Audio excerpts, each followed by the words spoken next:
We are live. Good evening, everyone. Welcome to another session of AIOS Guru Sangam. Today we have session 9 on glaucoma, and we are very thankful to AIOS for organizing this wonderful platform where we can actually educate our postgraduates and also elevate all ophthalmologists and allow them to excel by these various experts who have joined us today. Guru Sangam is actually a confluence of all the gurus and all the experts, and we want that everyone benefits to them. We are privileged to have an exceptional faculty today with us, including national leaders whose contributions have shaped our understanding of the structure of glaucoma, the function of glaucoma, mechanisms of glaucoma, and pediatric glaucoma. We look forward to an evening of knowledge where we have sharing of a lot of clinical knowledge, clinical pearls, and practical insights. So let us begin our scientific journey for today. We are very thankful to the AIST, our president, Dr. Partha Biswas, whose brainchild is Guru Sangam, and all the streamlining that was done by our honorary general secretary, Dr. Santosh Honawar, sir, and our treasurer, sir, Dr. Manoj Mathur, sir. Our prominent speakers for today are Dr. Sophia Dominic from the Institute of Ophthalmology, Joseph I. Hospital, Trichy. Thank you so much, ma'am, for taking out your time and for being with us today. Dr. Shikha Gupta, ma'am. Ma'am is a big favorite of mine. She is heading at Eye Clinics Advanced Eye Care, New Delhi, and was a former faculty at AIMS, New Delhi. Thank you so much, ma'am, for being with us today. And Dr. Manju Pillai, ma'am. Ma'am needs no introduction. Ma'am is from Arvind Eye Hospital. Thank you so much, ma'am, for being with us today. Joining us today is also an expert panel. They are treasure troves of knowledge, and I actually would like to recommend and would like to ask all the viewers who are watching this live on YouTube and also on Facebook to post their comments and their questions so that you can utilize this time to ask all your doubts. So our distinguished panel consists of Dr. Anil Mandal. He has worked at LV Prasad Eye Institute in Hyderabad. Dr. Harsh Kumar, sir, welcome, sir. Sir is from Center for Sight, New Delhi. And Dr. Krishna Das, sir, he's from Arvind Eye Hospital, Madurai. Dr. Shushmita Kaushik, ma'am, from PG IMR, Chandigarh. And last but not least, our favorite Dr. Vinay Gupta, sir, from RP Center, AIMS, New Delhi. Thank you to our expert panel for joining us today. I will be moderating the session today with my co-moderator, Dr. Rakhi D. Cruz. So we'll be starting with the first talk, which is by Dr. Sophia Dominic on the corroboration of structural and functional changes in glaucoma. Ma'am, I will stop my screen sharing and then I will allow you to start, please.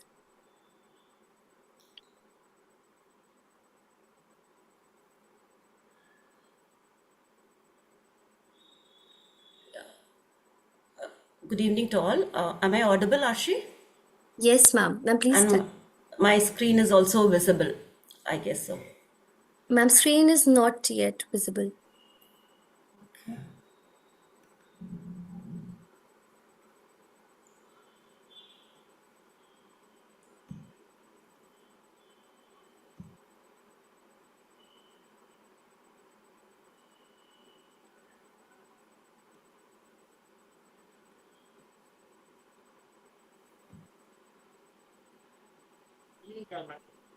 Any help required, Dr. Sophia? I guess so. Ma'am, you just need to open your Zoom window, and there's a share button in green at the bottom. The same steps, same step, Doctor. Just give me a moment.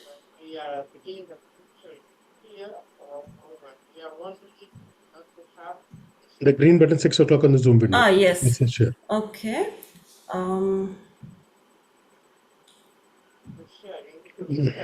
Yes, Doctor. Is it Thank all you. right? Okay. Yes, ma'am. Yeah. Just move to the full screen mode, ma'am, and your slides are very visible. Good evening to one and all. I'm Dr. Sophia. I'm from the Institute of Ophthalmology, Joseph Eye Hospital, Trichy. And at the beginning, I would like to thank the AOI's team and the coordinators of Guru Sangam for having given me this opportunity to present on this forum. My topic for today will be structure and function correlation in glaucoma. As we all know, glaucoma is the leading cause of blindness worldwide, And the RNFL loss is an early hallmark of glaucoma. And when there is going to be an RNFL damage, subsequently there will be changes. These are seen as changes in the optic nerve head. And these early changes can be picked up on an OCT. But however, field changes occur much later on. Using both HFA and OCT allows clinicians to have a more robust, reliable and understanding of in the early detection of glaucoma. An overview of what I will be talking today. The first will be the importance of clinical exam. Very in short, importance of clinical examination, the evolution of the investigations.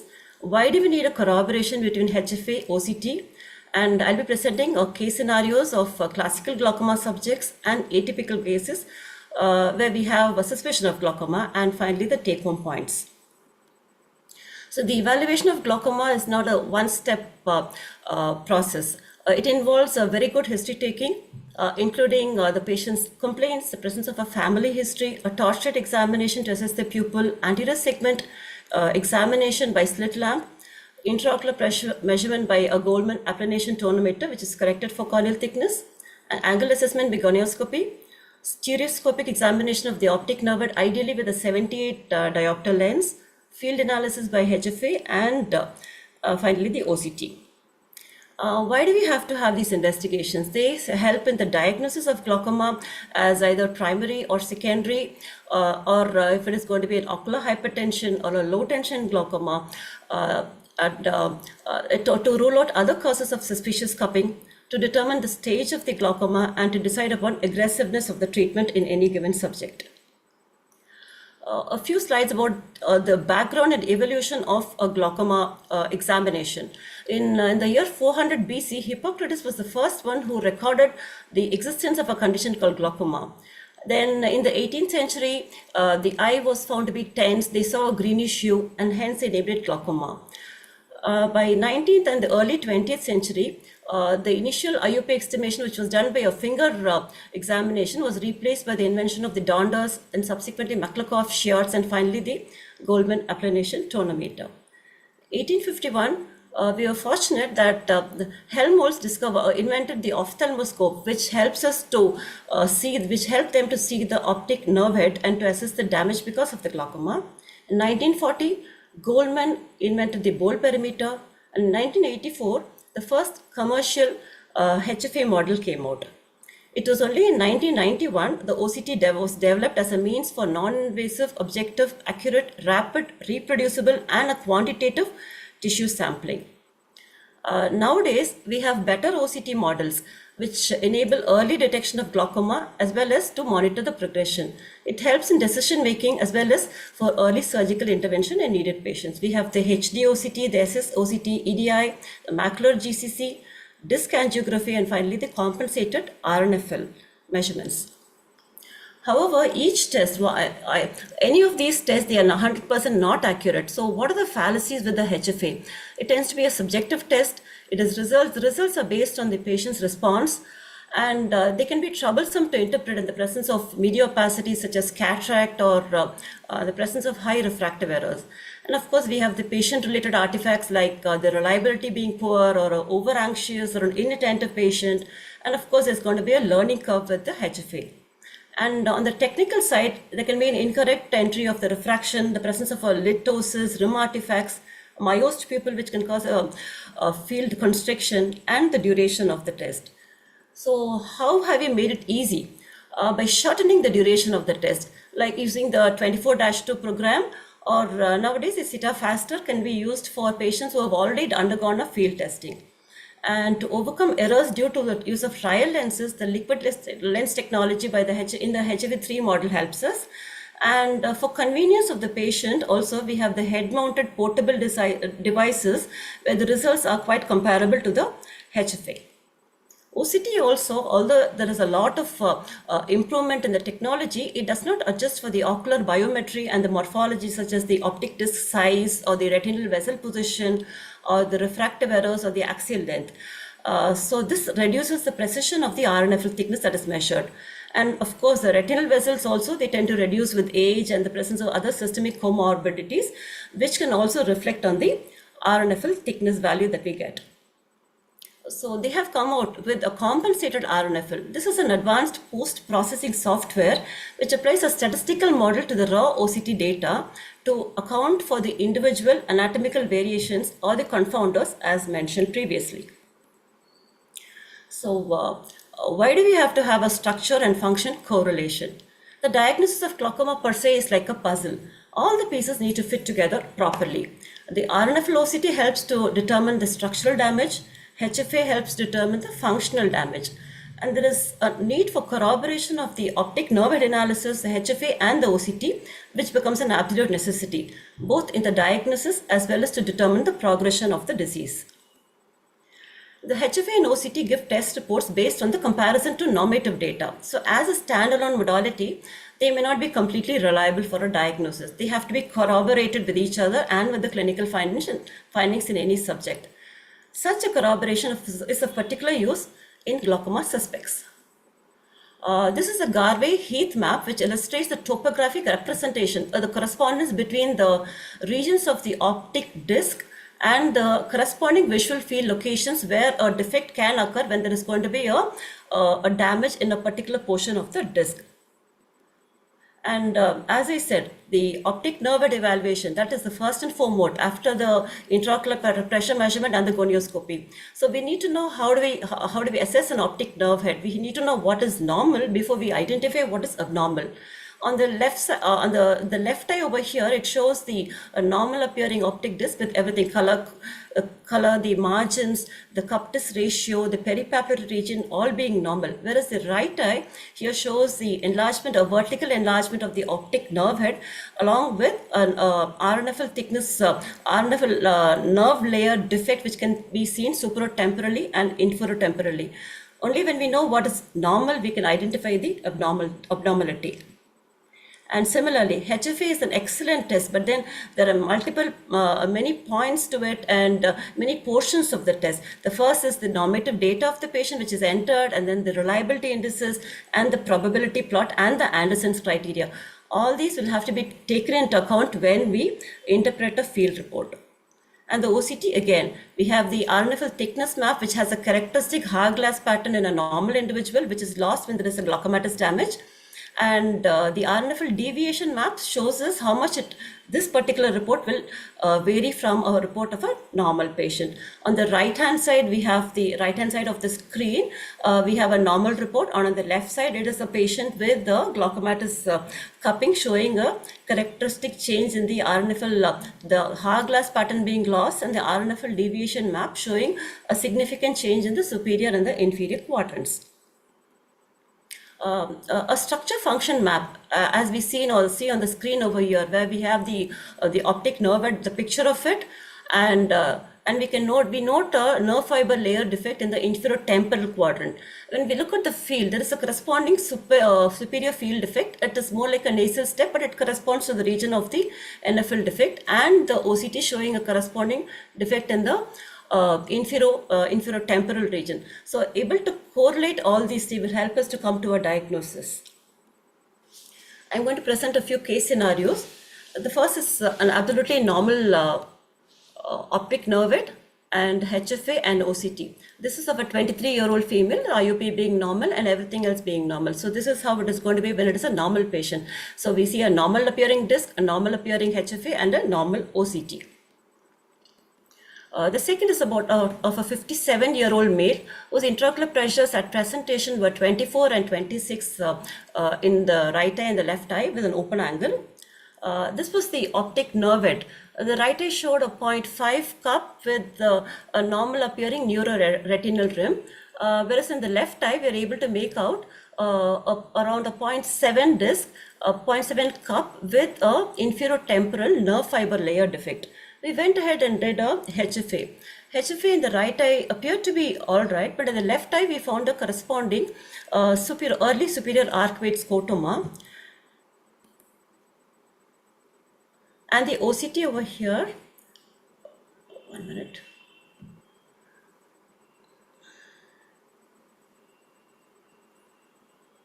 Sorry, is my screen visible?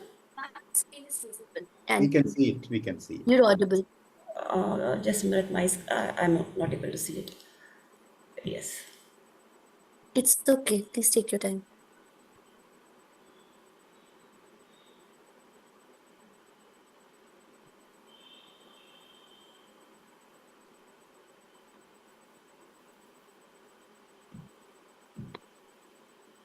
Yes.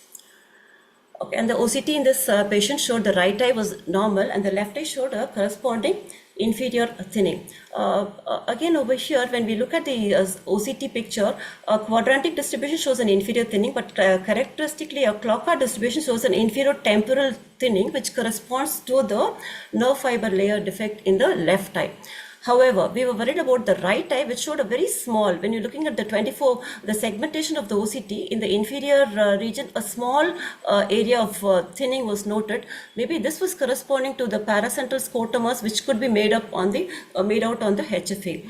To be on the safe side, we could have taken it as an asymmetrical presentation of the glaucoma, but because of the pressure of 24 and 26 in the right eye and the left eye, we started them on treatment with the diagnosis of a primary open angle glaucoma.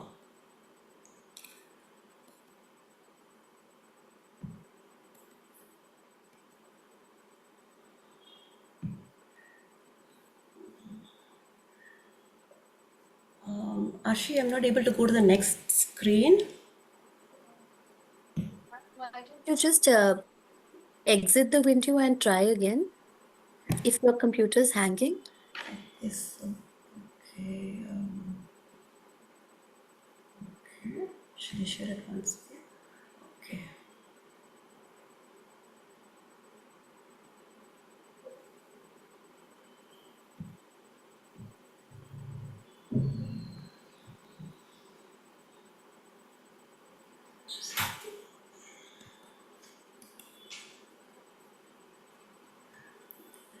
Going to the next screen.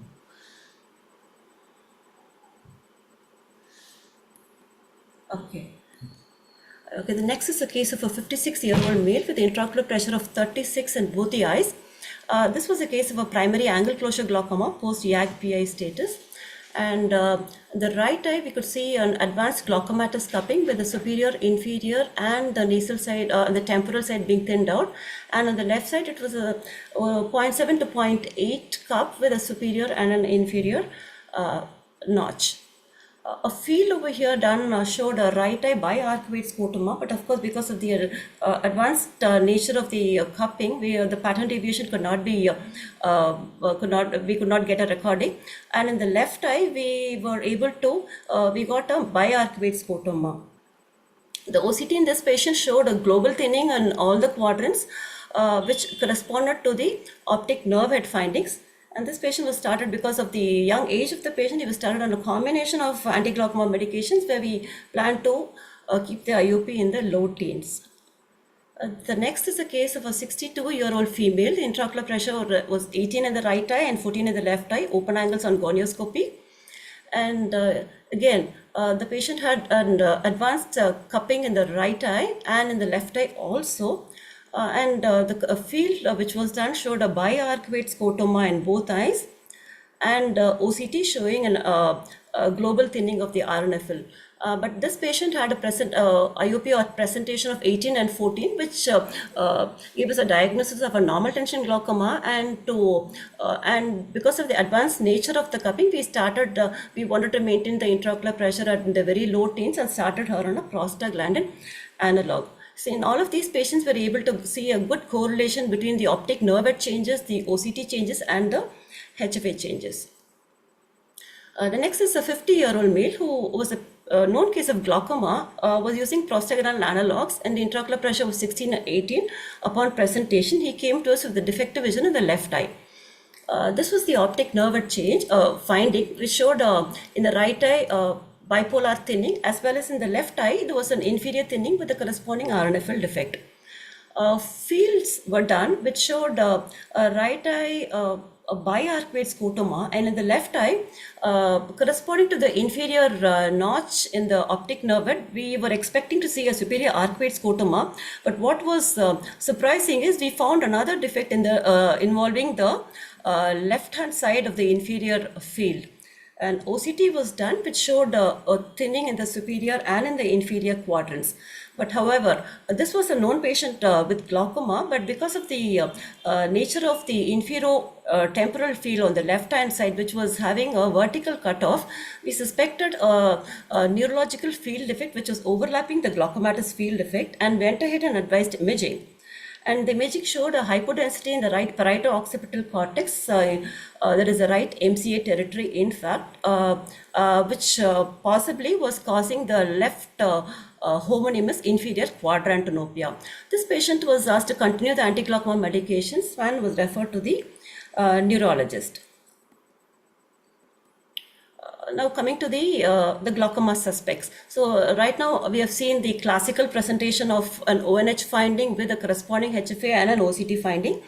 And this was a patient who was, came to us for certification of his eye for job purposes. He had a large cup, and he was referred to us to the glaucoma department. We found a large or 0.6 to 0.7 cup in both eyes. However, the neuroretinal rims were normal. Field HFA was done, which appeared to be normal. The patient was not very cooperative, but still it looked all right. OCT being totally normal, with this patient we we presumed it was a diagnosis of a large physiological cup and was certified. The next is a 61-year-old male with an IOP within normal limits, and who presented with an asymmetric cupping. Cupping in the right eye appeared to be about 0.7, a possible inferior thinning, and the left eye was about 0.5. The fields were done which showed a rim artifact. HFA was done which showed a completely normal, the OCT showed which is completely normal. The peripapillary RNFL thickness was completely normal. So this was taken as a case of an asymmetrical cupping with no evidence of glaucoma. The next is a 21-year-old male with IOP with the normal limits.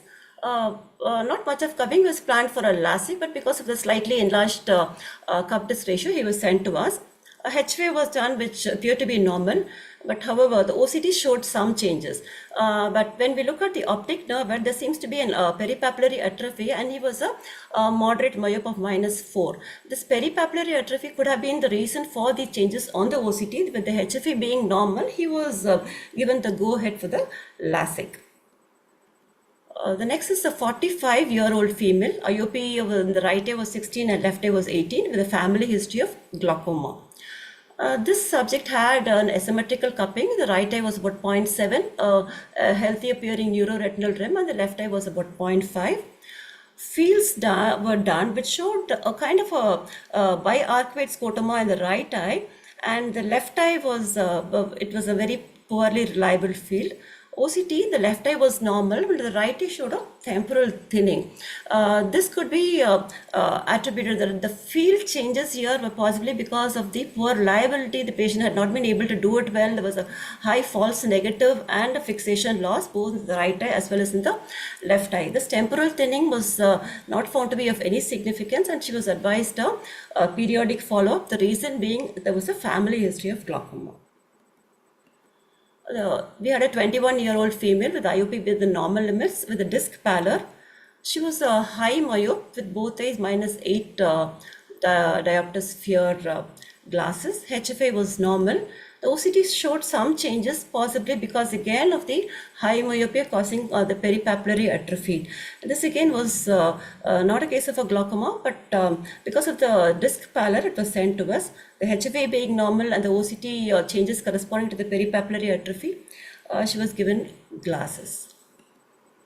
Next, we have a 40-year-old male with IOP with the normal limits with an asymmetric cup. The right eye appearing okay. The left eye had a large cup disc ratio. Neuroretinal rim appeared normal. This was the HFA. It looked like, to a novice, it may look like an advanced field effect. The OCT was, however, very much normal. When we look into the reliability indices, we found that there was a high false negative error and a high fixation loss in the left eye. And this was a characteristic clover leaf defect, which is because of the inattentiveness of the patient, and possibly because the first time it was being done. This again was told to be normal. And this is one of the last cases that I'll be sharing about. This is a 68-year-old female, IOP borderline. All these are corrected IOPs in the borderline range, open angles with the asymmetric cup. Right eye was 0.5, left eye was 0.7. Yet again, it appeared to have, the patient appeared to have a biarcuate scotoma in the right eye, and the left eye appeared to be normal. However, the OCT showed only temporal thinning. This temporal thinning was possibly because of the peripapillary atrophy that we can make out in the optic nerve analysis. And the right eye biarcuate scotoma was actually because the patient has not done it well. And in the left eye, the reliability of the test being poor. This again was considered as a physiological variation with only a temporal thinning.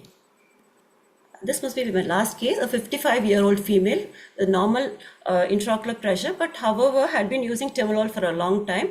She presented with defective vision. This was the optic nerve head picture, which showed a fairly normal appearing cup and a disc, although it was enlarged. And this was the field effect. The field effect, however, was not corresponding to what we saw on the optic nerve head. And the OCT, this was the OCT, which appeared near normal.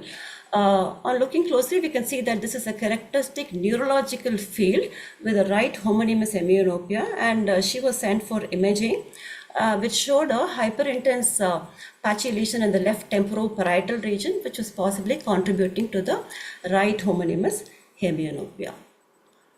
To summarize, the OCT provides a structural assessment in the form of a peripapillary RNFL thickness and a ganglion cell thickness. HFA provides us functional assessment of the visual field, but however, a functional loss which can be picked up on an HFA occurs only after about 20% of the axonal loss. In early glaucomas, OCT is often more sensitive because a structural loss tends to precede the functional loss. In moderate disease, the structure and function show a very good correlation. Advanced glaucomas, the OCT tends to reach the floor effect. So then the HFA becomes a more reliable tool for monitoring the progression. When the HFA and OCT are discordant, we should evaluate the test quality, repeat the test, rely on trend analysis rather than a single measurement.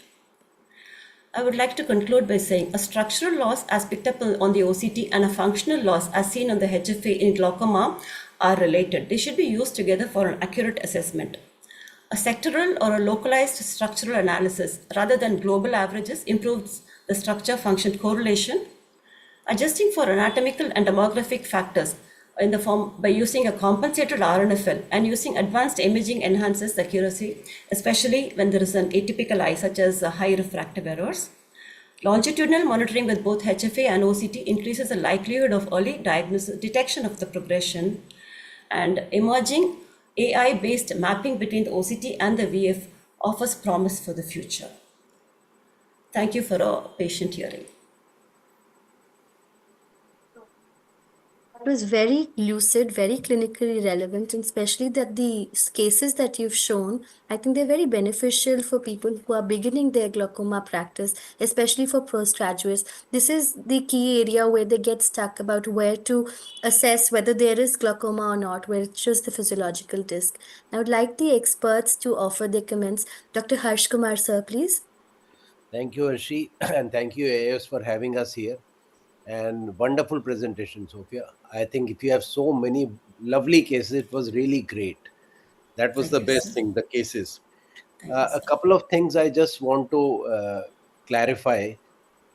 First thing is that though you said it in the middle, but I think we have to tell them that the first thing they have to see is the optic disc examination, and Yes. all the rest correlation comes after that. So in the conclusion also you said about OCT and the HFA, but the things start from the 80% of our people will first see the disc only, and if they can make things some sense of that, that will really give them a great benefit, because then only, so first you see the disc, see there's an inferior notch which you actually showed in all the cases, and then you see that all right, it is correlating with the field, it is correlating with the OCT, and that makes our way. Second Definitely, important sir. second important thing is that uh, I'll just tell you a case in which there was a one-eyed case, 600 20 or something was the corneal thickness, and we did a diurnal variation which varied from 18 to 24, and the rest everything field was normal, OCT was normal. And I said, fantastic. So I put that correction formula and I said, great, let me leave him. I called him after 6 months. He came after 2 years, and there was a nice defect in the inferior area. So, and then I went back and read, Parks has very clearly written that, especially in thicker corneas, do not apply these correction factors. So I will like the opinion of other people also, whether, because I know some of the people are still applying the correction factor. What I tell them is, just if it is a thicker cornea, you are a little safer, but don't think that you are through. And if it is thinner, yes, you have to be more aggressive. So that part has to be really be carefully taken. And it was very nice that you told us in one of the cases that yes, you repeated the field, but in one of them in which there were a lot of other defects, it will be nice if you can later show that yes, we did the fields again and it became okay. And some of the it's very nicely you showed that disc, but actually the size of the disc in the OCT, you should always look at the size of the disc in OCT, especially in the asymmetrical curves. And one of them were the initial ones were very small discs, so that was very nicely picked up, because in small discs it's very difficult to pick up these things. So thank you very much for your nice inputs. Thank you, sir.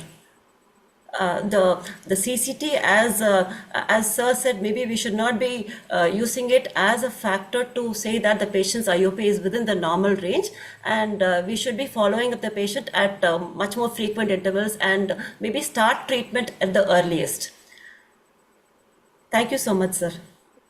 What is the opinion of the other people? Are they teaching, Vinay or Ramakrishna, are you teaching people to subtract and add, or is it still a journey? Yeah, absolutely, sir. I mean, I totally agree with this. I mean, not, I differ a bit from what you are saying, in the sense that we should not treat the CCTs which are too high. I mean, I've had patients on the contrary where the CCT was 600. I did a trab 20 years down the line. I had done 2 trabs on that eye, and the optic nerve showed no changes. And 20 years later, I realized it was a corneal dystrophy that the patient was having, and no glaucoma. No, Vinay, the point is, no, I'm not saying that you treat them. I'm not saying that at all. I'm saying that we tell the students not to put any correction factor, but be aware of what is going on. Yeah. So that you follow up more regularly. If the other things go haywire, then you treat, but Yeah. not like that just because of this thing that you start treating. Yeah, no, I Krishnadas? agree. Yeah, absolutely. But it's important that you are aware of the fact that higher CCT and lower CCT do make a difference. Yes, exactly. Yeah, and they need to be taken into account. Rama sir ko pucho bhai. Krishnadas, sir? Both are correct. We do not apply any linear correlation to CCT. There is no formula, in fact.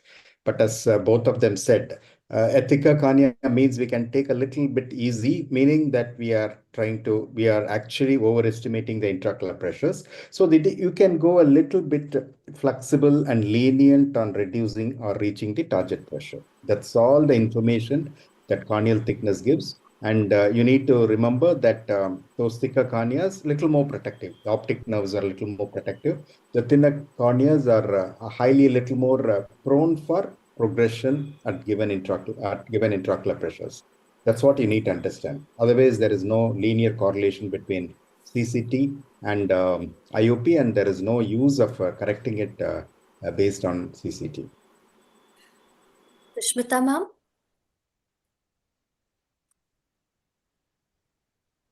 Hello. Yeah, apart from that, I think the one thing that we need to keep in mind is that there is corneal biomechanics coming into play. So it's not always only the anatomical thickness, but for instance, a corneal edema might be very thick, but the IOP would be falsely low. And whereas a corneal scar might be very thin, but the IOP would be falsely high. So just one caveat, that it's not always the anatomical thickness alone, but we need to take into account the condition as well. I have a question for the expert panel and the speaker. So, how do you adjust your interpretation of RNFL and GCIPL thickness, especially in patients of myopic disc, or do you largely rely on fields for such patients, especially the anatomical variants that very often mimic glaucoma? Sometimes I neither of them. Yes, Vanessa? I think sometimes neither of them works. Neither the OCT nor the visual fields, especially in very high myopes, things could just be haywire, and it is very difficult to actually say whether it is glaucoma or not based on either of these. So both of them can be totally unreliable. So, it just has to be a longitudinal follow-up that you see if the patient is any changes are there in the parameters. Any other comments from the esteemed panel? Nothing different from what Vinay has said, but we rely more on visual fields in interpreting people, especially with moderate to high myopia. And what one needs to remember is even high myopias can cause glaucomatous visual field defects because of the changes in the retinal nerve fiber layer. That's one thing we need to caution. But in the given circumstances, if there is definite field defect that is correlating with possible glaucomatous defect, we do treat the patient on an empirical basis. Lower the pressure, better for the weaker retina and the low scleral rigidity. Many times we have been criticized for being overly cautious in treating patients with myopia.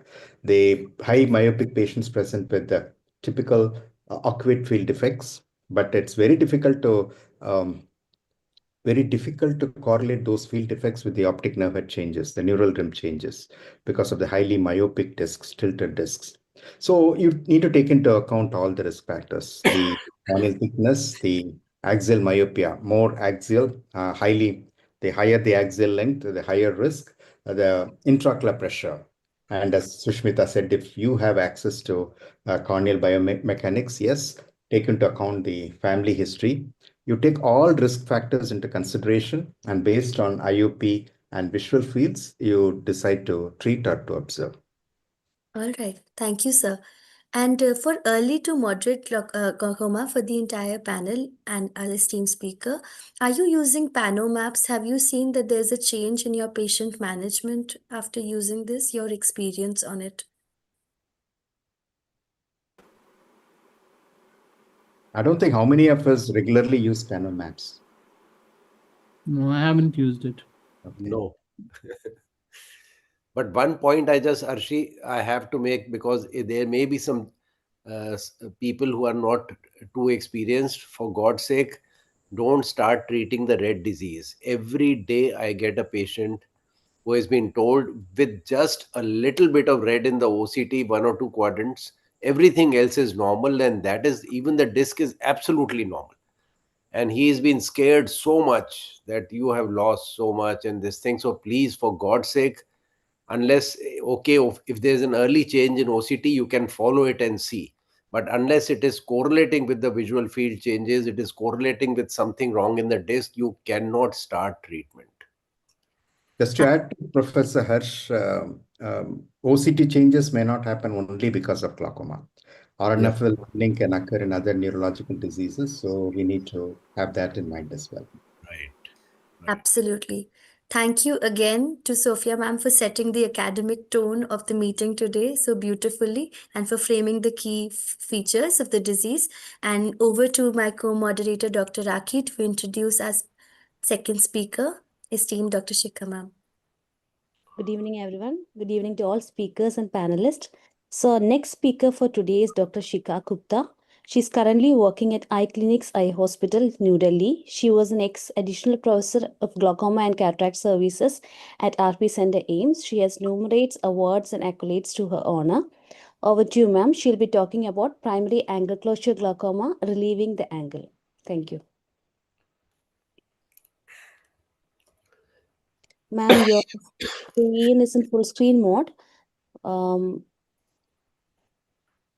Should go to the first slide, ma'am. Okay. They're visible, right? Yes, ma'am. Thank you for the kind introduction. So I'll be talking about primary angle closure glaucoma and how what measures can we take to relieve the angle. So according to ISGO classification, we all know that the angle closure glaucoma is divided into PACS, PAC, and PACG, where PACG has optic or visual field changes, and PAC is either ocular hypertension or synechia, some sequelae of raised intraocular pressure or previous attacks. But PACS is basically an occludable angle which can be seen in normal individuals also and is not necessarily a pathology.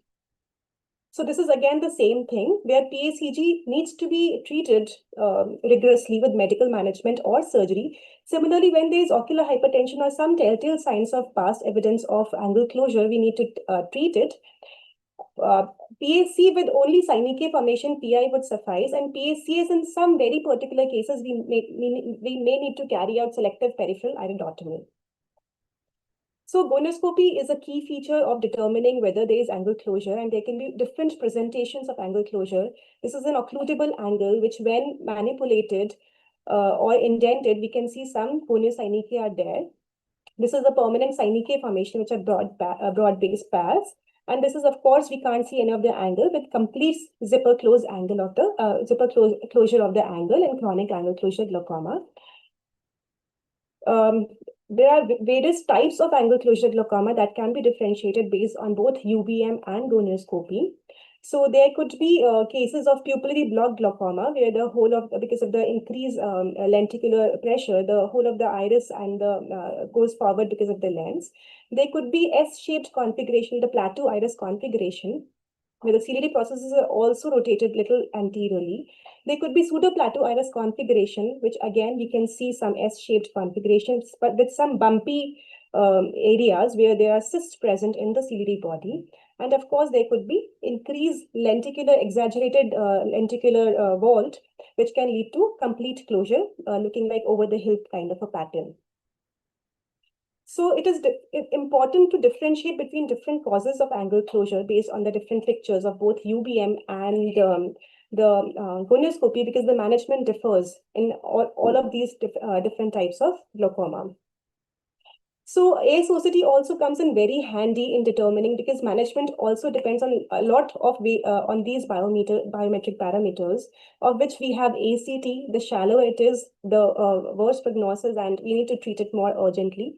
This is the lens vault, which is when we draw a line between the two scleral spurs, the line between the distance between the scleral spurs and the anterior lens capsule is the lens vault. Then we have the anterior chamber width, the parameters in the angle, which is like IT 750, which is iridotrabecular distance at 750 microns, and others, of which a very, very important another parameter is lenticular position. How anterior is the lens positioned? So lens vault, ACD, and lenticular position are three very, very important parameters that we use clinically to determine how we are going to manage a particular case. So, for example, in this case, we can see that this is an anterior lens vault, where we can see that if we draw a line, imaginary line between the two scleral spurs, we can see how thick the lens vault is. Whereas in this case, the lens vault is comparatively lesser. So in cases with high lens vault, lens-based management is primary modality of treatment. There is another modality called swept source OCT, where we have this tool called iridotrabecular contact index, and the 3D imaging, which we can actually see how much is the contact between the iris and the angle, leading to this curve is 360-degree analysis, where there is more of angle closure, and we can see what difference our surgery is going to make to the ITC graft if we repeat it after the surgery. So UBM also is required in many cases, like I've discussed. So we may sometimes see plateau iris ciliary body cysts leading to pseudo-plateau iris appearance, where there is an abrupt turn in the iris. And sometimes the lens itself is moved forward. This is also a case of malignant glaucoma, where whole of the lens, the ciliary body, and the iris is moved forward, leading to the shallow AC. So on UBM, we can also see that in dark, there is an increase in the angle closure based on the lighting conditions, which is the angle closure is exaggerated during the dim light conditions.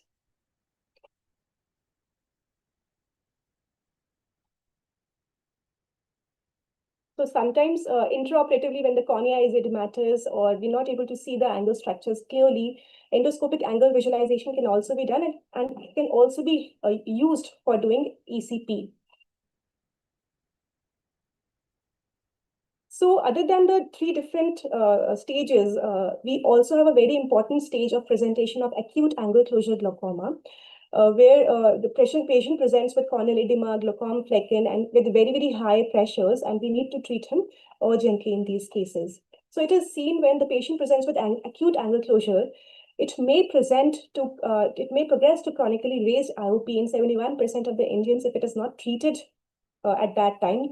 Acute angle closure glaucoma has a very high chance of success in treatment if caught early and treated early. However, if we keep it, if it remains untreated, it may present with blindness in 15% of the eyes.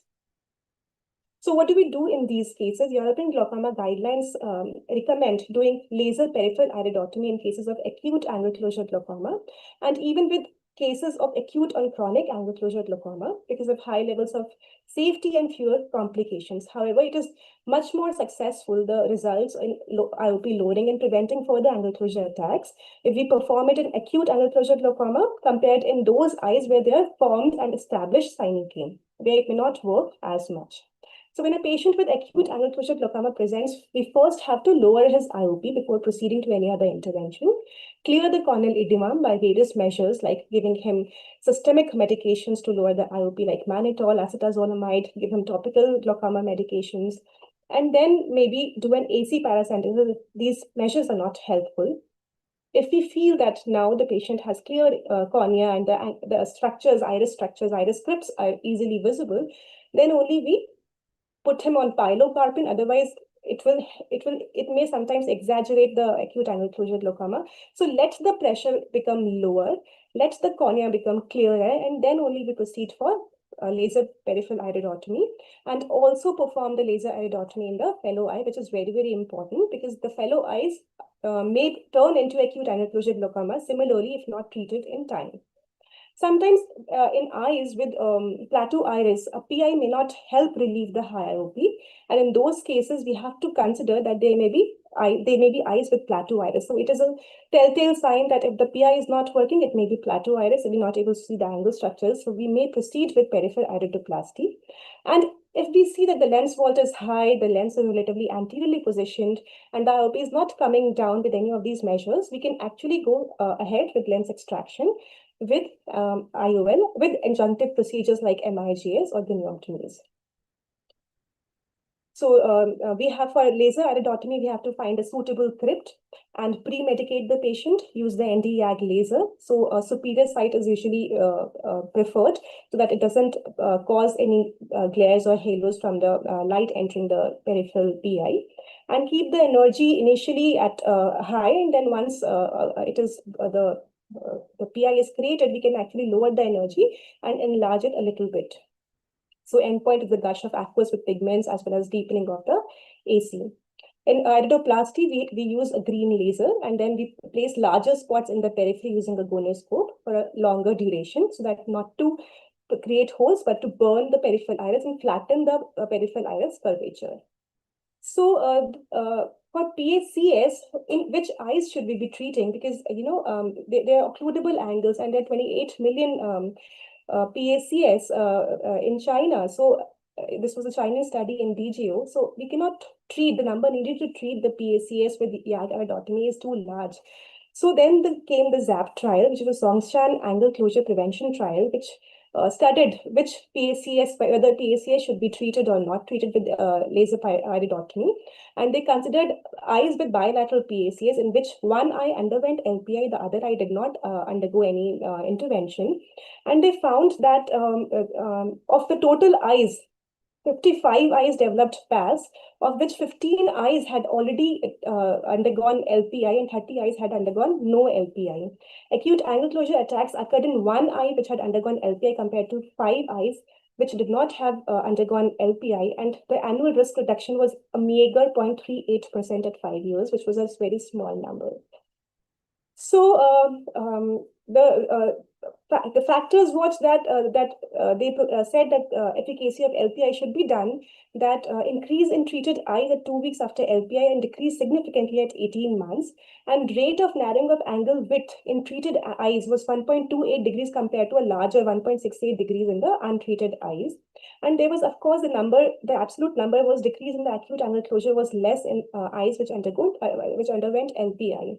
However, the number needed to treat was very, very high compared to the results that we obtained.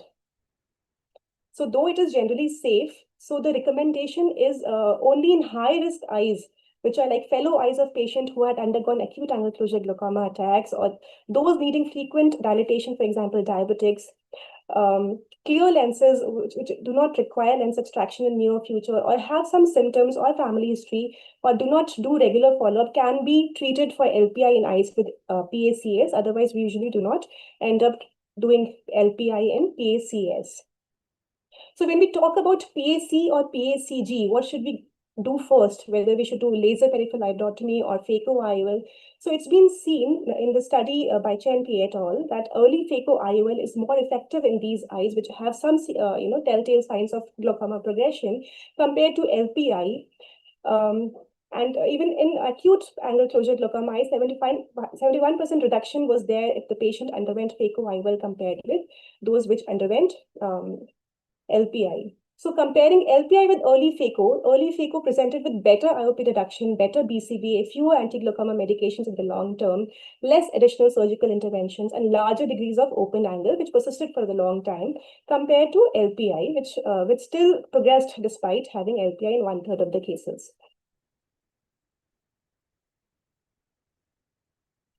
So Eagle study had compared between clear lens extraction and LPI in eyes with angle closure, primary angle closure, and they also said that clear lens extraction was superior than standard care in terms of patient-reported health status, IOP control, as well as the need for additional glaucoma medication and cost effectiveness in the long run. However, we must understand that clear lens extraction in eyes with high IOPs or with angle closure glaucoma may be technically demanding, and we should be well versed with the surgery before taking up such patients. These patients are usually anxious patients. They may have inflamed eyes or synechiae. They have shallow AC. The lens is also sometimes anteriorly placed, and it is difficult to perform even a capsulorhexis. Sometimes if the IOP is not lowered preoperatively, one should give mannitol or Diamox if the pressure is high. And corneal edema, if present, may impede the view of the surgeon. There may be high IOPs, small pupils, posterior synechiae, floppy iris bleed can occur. And they should be done under not in topical anesthesia, but in peribulbar blocks. And there may be higher complications than normal cataracts. So one who is confident in doing these cases should only go ahead with doing a clear lens extraction in these eyes. So other than that, there is a lot of interest in performing simultaneous MIGS surgery along with cataract surgery in these eyes. So there are different procedures, and a surgeon may perform these procedures depending on what he is confident with and what has good results in his own experience. And there can be surgeries, additional adjunct procedures like goniosyneculisis, GSL with goniotomy or goniectomy. Then trabeculectomy may be performed in chronic PACG eyes with uncontrolled pressures. A phaco may be performed along with trabeculectomy, ECP, and DLCP. So a general rule that we usually follow in our cases are that if the angle closure attack is resolved and we see that the eye is silent and there are minimal or no changes, then and the patient needs to be put on drops, and then only we keep the patient like that. But if he shows ONH changes with high pressures in between, fluctuation of the IOP or chronically high pressure, then we need to do a permanent procedure. So generally, if the LV is high with ACD shallow, then we go ahead with clear lens extraction. If LV is low and ACD is high with enough optic nerve head changes, that is established glaucoma, advanced glaucoma, we usually proceed with trabeculectomy. And in cases of advanced glaucoma with shallow AC and high lens wall, we may proceed with combined procedure. So there's a new entity called early onset PACG. These eyes differ from the late. This is our own data, which showed that when we saw the differences between the early onset PACG compared to late onset, early onset eyes which have signs of angle closure glaucoma before 40 years of age. And these patients are becoming more and more in number as we are seeing them with time compared to late onset. So the main differences in the biometric profile in these patients and even the gonoscopic mechanisms has been that though the lens thickness is more in late onset PACG patients, which is expected because of the cataractus changes with time, the lens wall tended to be higher in the early onset patients with almost similar ACD and AC area. However, the relative lens position was also lower in EOPACG eyes in our cohort, which indicated that the lenses were thinner but had higher lens vault, and they were relatively more anteriorly positioned when we compared them with the late onset. And also, the more number of eyes in early onset group had a plateau iris kind of configuration compared to late onset, which were mainly relative pupillary block kind of a picture. So this was very interesting data, and this is just a representative picture to show. This is late onset, B is late onset and A is early onset, and we could see that the ACD is shallower. The lens is anteriorly positioned with a higher lens vault compared to in a late onset patient, and we can see that these eyes have more incidence of plateau iris or even pseudo plateau iris in this population. So this was a paper which showed that these eyes differed basically in terms of ACD and LT as well as lens position. So we compared the two groups in terms of surgical outcomes with phaco with MIGS and trabeculectomy, and we saw that the IOP control was similar for in early onset PACG patients. We saw that the phaco MIGS and trabeculectomy had similar post-operative IOP in both the groups. However, the incidence of complications at 1 year period was lesser for phaco-MIGS compared with trabeculectomy in early onset group, which was almost double the rate in trabeculectomy. So this can be understood easily when we look at ASOCT. This is pre-phaco-MIGS, this is post-phaco-MIGS. We can see we can see the goniotomy incision here, and the ACD has deepened as much as a POAG. So PACG becomes converted into almost like a POAG. And if we are opening the angle, the sequel of the angle closure by synechiae, they also go away compared to a trap, which further leads to more shallowing of the AC and even higher cataractus changes post-operatively. So we are routinely doing goniotomy with phacoemulsification in primary angle closure glaucoma, and we recently analyzed our results at 5 years in eyes of PACG, which had undergone phaco with goniotomy, and we found that the results of IOP control, this is a representative surgical video, where we can see that there is a high lens vault, a thick lens, and of course a very shallow AC, and we proceed with regular phacoemulsification. A bulky nucleus is there, and we performed with gentle phacoemulsification and lenses put. And after putting the lens, we tilt the microscope and tilt the head away from the surgeon.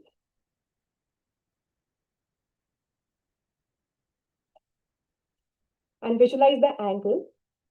So this is very interesting to see that there may be gonosynechiae or synechiae, but as soon as we incise the angle using an MVR, the synechiae, they fall down, the iris falls down and leads to a permanent opening of the angle and deepening of the AC because of the effect of the goniotomy, which persists for a long time. So this was the 5-year result, which showed that the results of IOP lowering was stable at 5 years.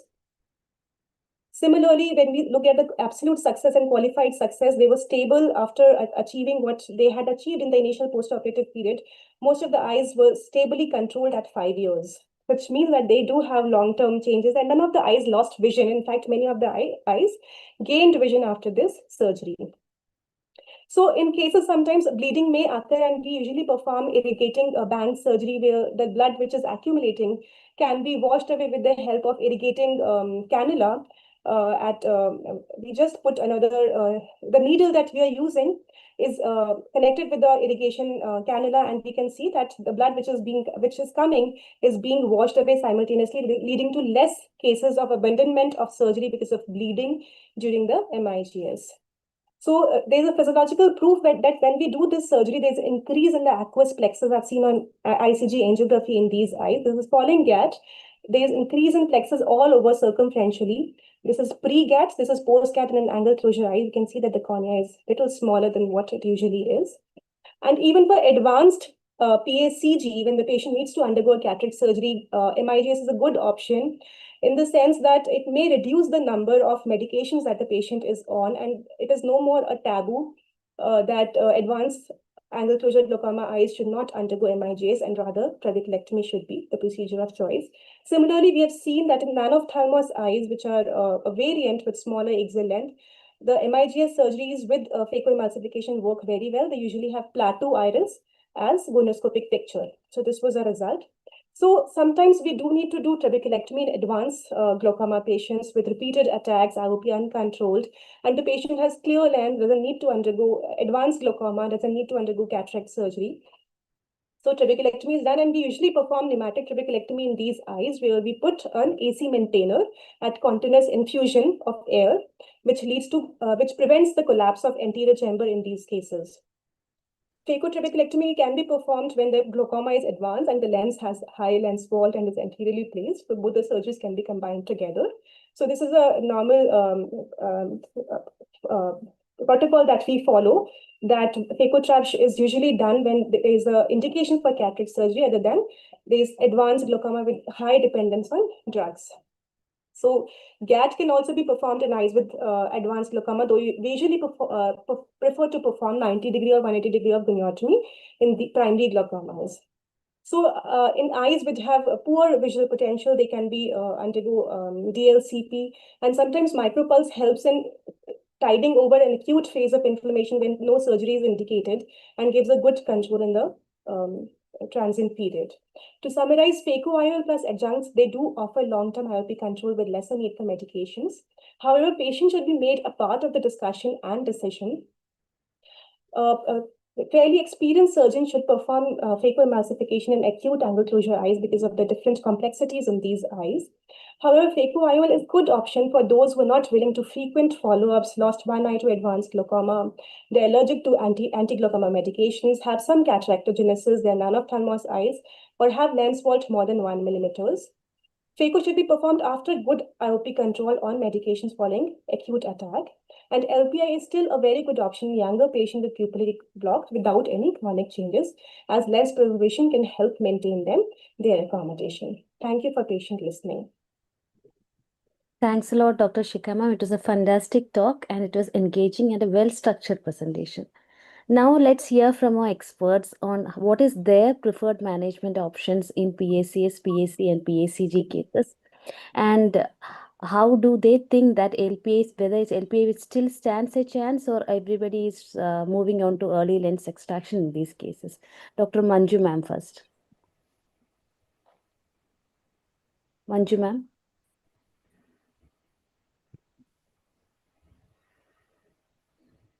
I think she's... Dr. Shushmita ma'am, Dr. Harsh sir. Wonderful presentation, Shikha. I was ready to pounce on you because I was thinking you'll only give your super duper high surgeries.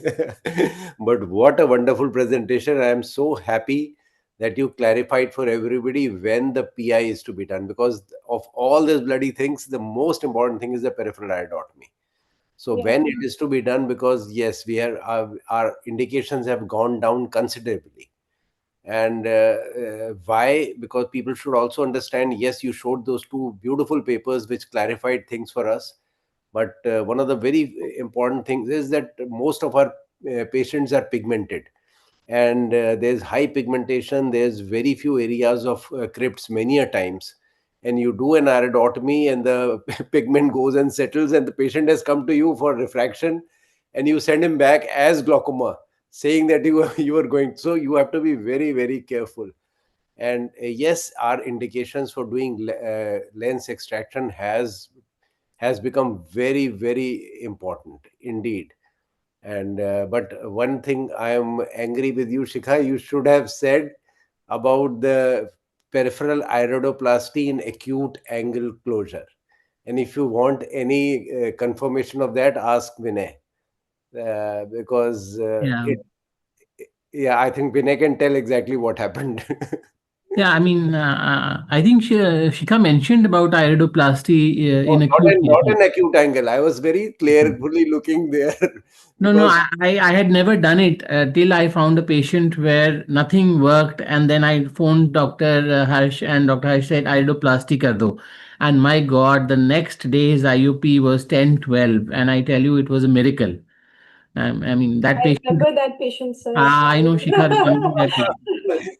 so the trick is people think that there is so much edema and all, but it doesn't matter. And again, Shika, when you said green laser, it's not the green, it's actually any coagulative laser. Yes. Because people will then keep searching, where is my green laser? Green laser doesn't matter. Any coagulative laser which you have will do that thing for you, and that will penetrate through that edema as well. But Yes. the rest of talk is out of the world. Absolutely fantastic. That is true, and sometimes a PI doesn't work, and we avoid. Sometimes we miss looking at the angle, and there is plateau iris lying there, and that is our absolute indication for doing iridoplasty.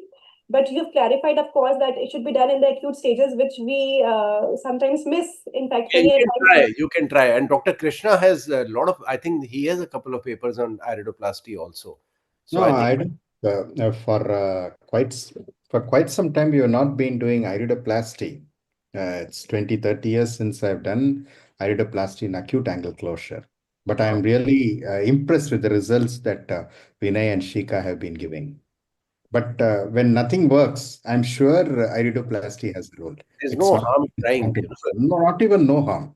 It does have a major role. Now that with our improved lens extraction technologies, even when in instances of acute angle closure, post PI, or even unresolved, when intraocular pressures are fairly on the lesser side, our threshold for interfering with the phacoemulsification, even if it is clear lens, in instances of acute angle closure is much less. So I think I practically feel that indications for iridoplasty have become less.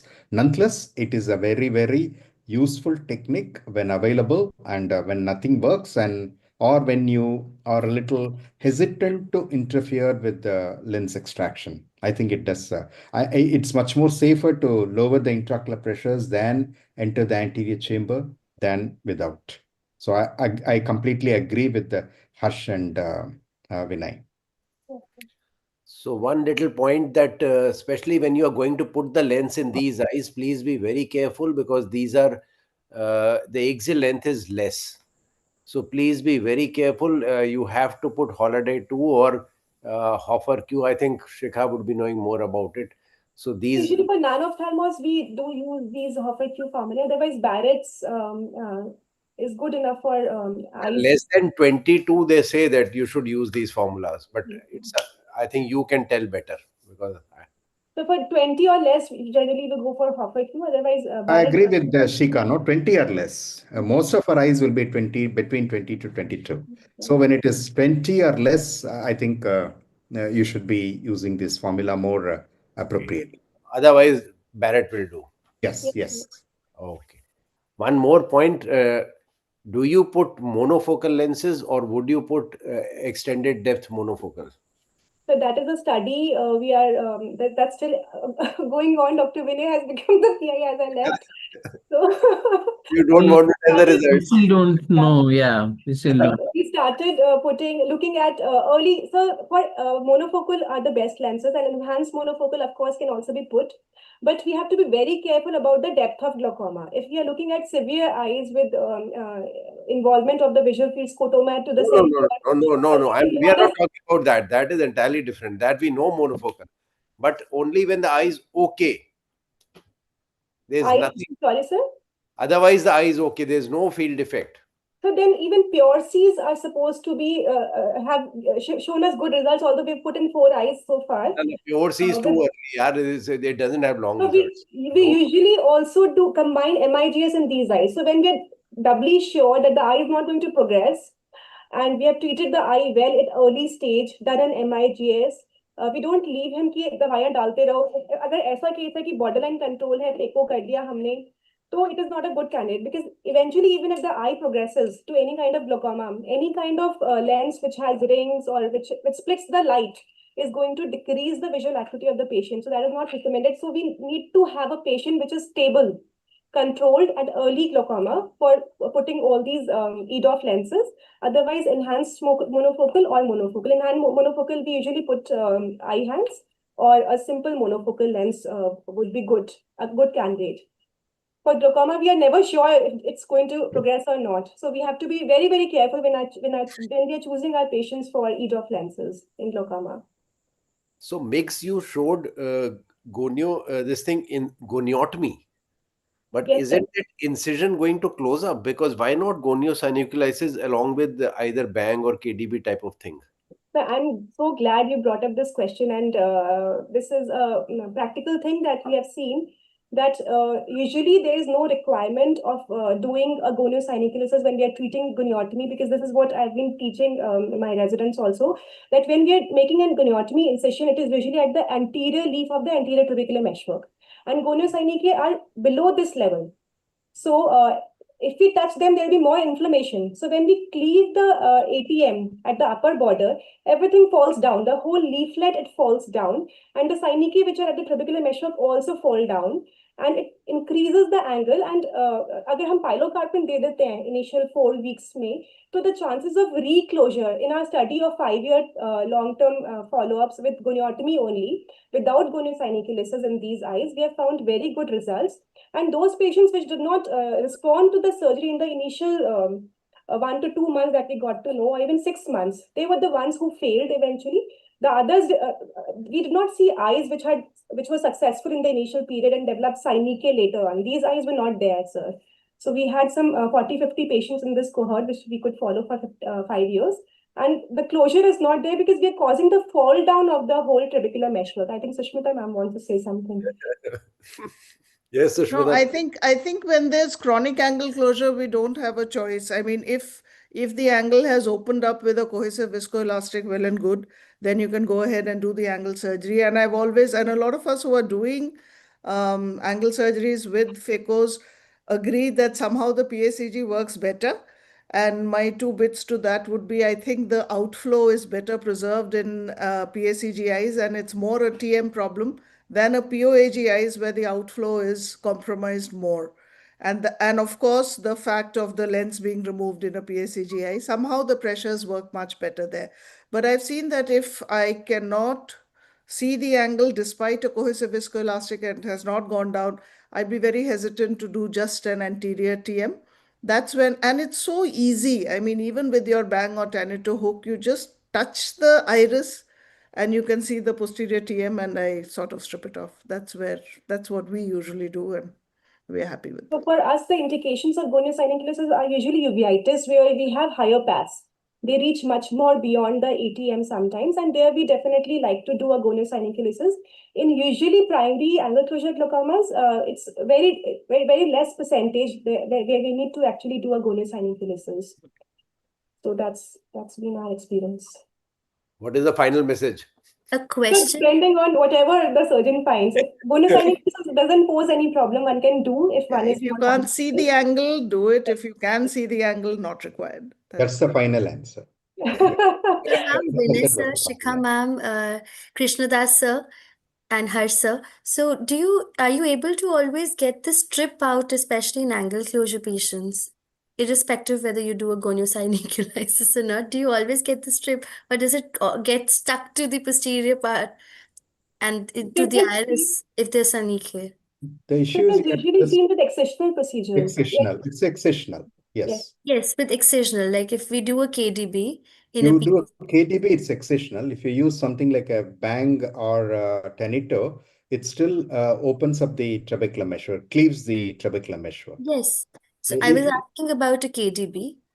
Is it possible that or is it that I'm doing it incorrectly if I'm not removing the strip properly in an ACG patient? So strip should be there. Of course, strip should be there if you're doing the You should be excisional. able to visualize the TM. If not, as Sushmita and others said, you do a goniosynculosis and then the pigment, the TM becomes very visible and it's highly pigmented in these eyes. You should be able to see the cleavage plane after. In fact, if you see any bleeding, it has to be from the Schlem's canal, nowhere can else the bleeding come unless we have caused an iridodialysis.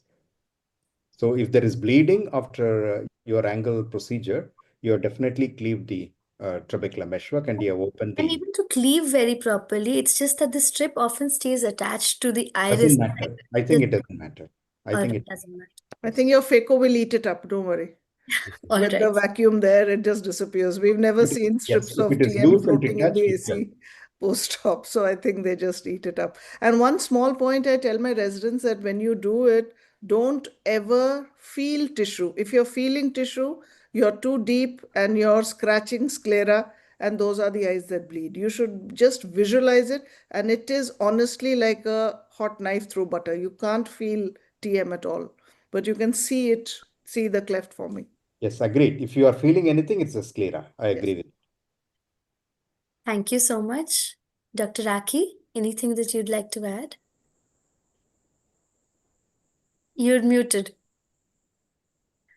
No, nothing to add. We had a very good discussion. I think we can move on to our next speaker. So we now invite our third speaker, Dr. Manju Pillai ma'am. She's widely respected for her expertise in glaucoma and pediatric glaucoma. Ma'am will be talking about the protocol for management of a child with suspicious glaucoma. Ma'am, you could share your screen now, please.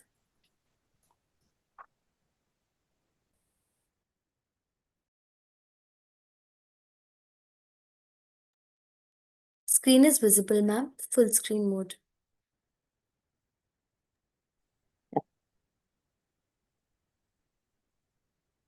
So, good evening.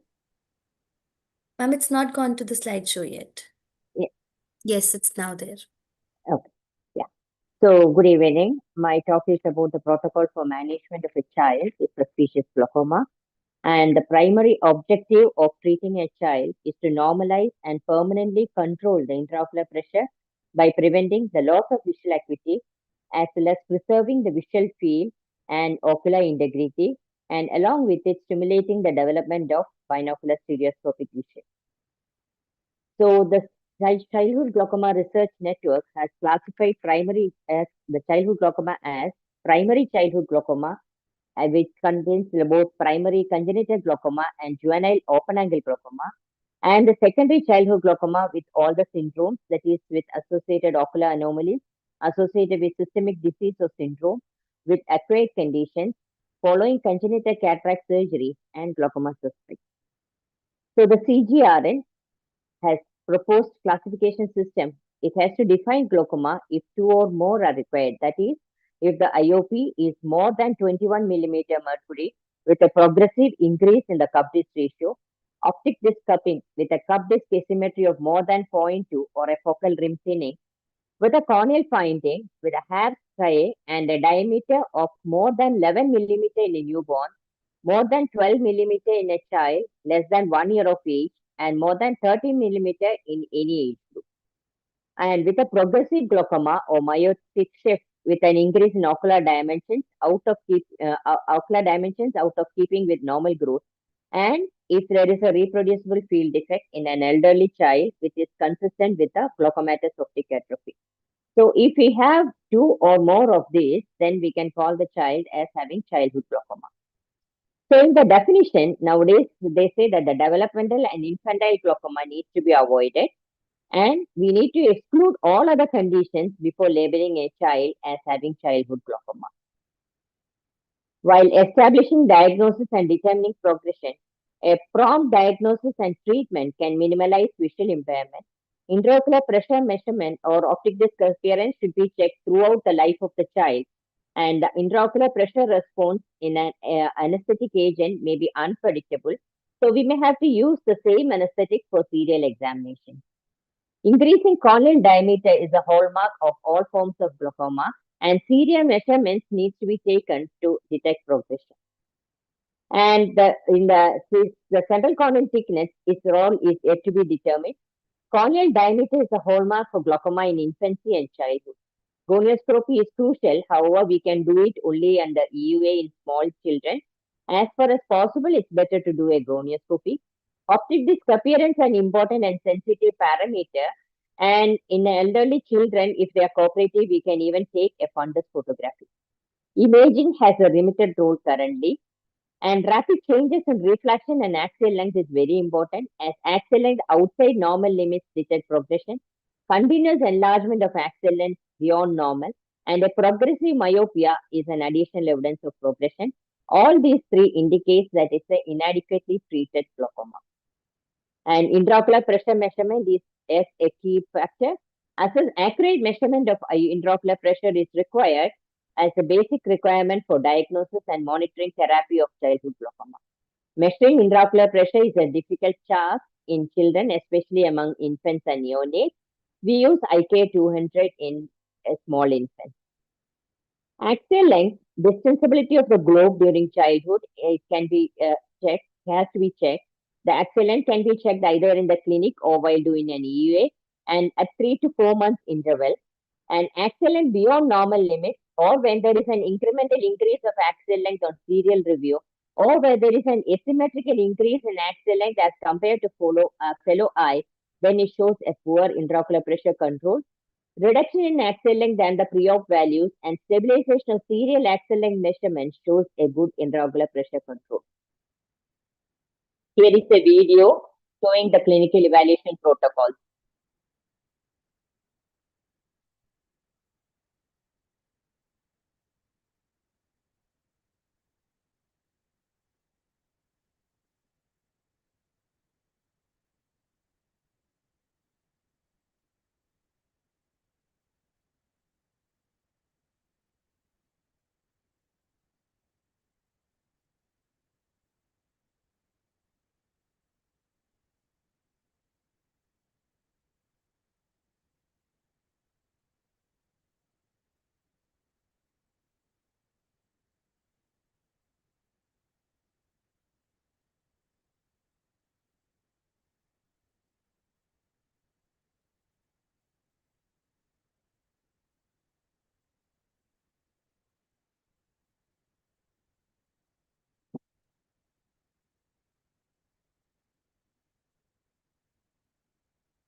So medications in childhood glaucoma is a challenge because when we give the drug, we need to look at the safety and efficacy in children as there's a smaller plasma volume, excessive systemic absorption, immature metabolism and excretion, and immature blood-brain barrier, and increased receptor sensitivity. So we need to inform the caregivers about offloading the nasolacrimal duct while putting the drop. Overall considerations need to be taken are the target pressure, medication adherence, and we need to simplify the regimen as much as possible. And the caregivers need to be informed about the nocturnal cough as the child may not have a full-blood asthma. And the pediatricians also need to be informed about giving the topical drops as the child may have asthma, which the parents may miss to inform the us. The drug of choice are topical dorzolamide eye drops, topical beta blockers, and topical prostaglandin analogs. Examination and anesthesia, because there is something called pediatric anesthetic neurological development assessment. So they say that the children who are giving anesthesia during the growing age, the neurological development may be a little bit less than compared to the normal child. So when you're giving anesthesia, we need to know for what we are going to give the anesthetic drug. So the diagnosis, surgical intervention, and follow-up needs to be done, preferably at the same sitting while giving the anesthesia. And we need to inform the caregivers, discuss all the options. If there is a change in treatment, that also needs to be informed, and appropriate consent needs to be taken. And if there are elderly children, and if it's an enucleation or enucleation required, then we need to inform the child correctly about it. A proper good baseline data is important before EUA. We need to develop an EUA protocol for data and instrumentation. Preoperative considerations are change for the healthy children and children with chromosomal or metabolic disorders where there is an anesthetic challenge. So we need to look carefully on who is getting the anesthesia done and how we are going to inform the caregivers about it. The fasting guidelines which we follow are less than 6 months, 2 hours of fasting, 6 to 36 months, 4 hours of fasting, and more than 3 years, 8 hours of fasting. Ophthalmic medication sometimes can get absorbed through the pharyngeal mucosa via the nasolacrimal duct to cause a systemic side effect. That's why I was telling that the nasolacrimal duct occlusion was very important. So the glaucoma drops, our anesthetists have informed us that beta blockers, that is timolol or beta hydrochloride, can cause bradycardia, which is refractory to atropine, and may cause bronchospasm in asthmatic patients. Carbonic anhydrase inhibitors or systemic acetozolamide, if given, can give rise to metabolic acidosis, electrolyte abnormalities, and allergies. So we need to take care of these before planning for EUA. The anesthetic agent can have an effect on intraocular pressure. Propofol and sevoflurane can reduce the IOP by 3 to 7 millimeter. Opioids, no effect. Atropine has no effect. Ketamine is at a dose-dependent increase in IOP marked when dose exceeds more than 5 milligrams per kilogram. Anesthetic agents used in our practice in our hospital are inhalation agents, that is sevoflurane. Intravenous anesthesia, we use propofol or ketamine, and sedation, we use ketamine. Surgical management, surgery is the mainstay of treatment. First chance of surgery is often the best chance. It's important to choose the appropriate operation. Glaucoma surgery in children is more challenging than adults with a higher failure and complication. Angle surgery like goniotomy or trabeculotomy, the conventional or circumferential, is a procedure of choice for primary congenital glaucoma. The challenges in surgery are a distorted limbal anatomy of the ophthalmic eye, thin elastic sclera, predisposing anterior chamber to collapse and posterior chamber to move forward, distortion due to previous surgeries or concomitant pathology, aggressive healing and inflammatory response in children. Thick Heenan's capsule impedes filtration and contains a large reservoir of fibrocytes and fibroblasts. The challenges in the post-op period are the post-op adjunctive measures like suture removal is not possible, and use of anti-scarring agents may be difficult. And there should be a good caregiver's commitment to the post-op regime for the surgery to be successful. This is an animation on showing how the corneospheral junction and where is the Schwalbe's line, and where should we put in the trabeculotomy incision? Incision to do a trabeculotomy. This is a HAP trabeculotomy. Now I'll show you the surgical video. So trabeculotomy was simultaneously and independently described by Buren and Smith. It's a HAP trabeculotomy and it has got a right side and a left side.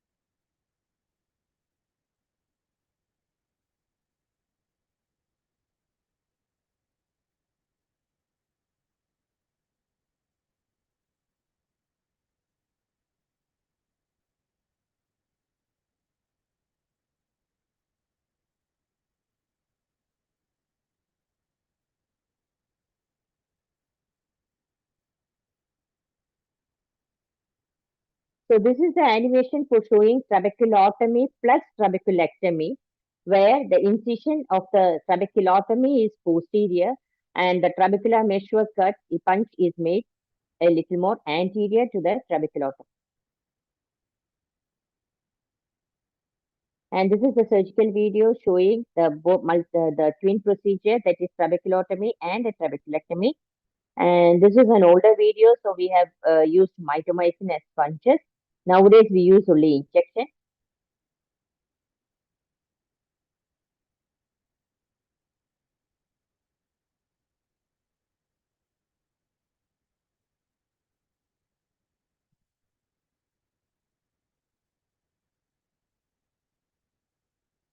We usually take a triangular spheral flap because we need to put only one suture.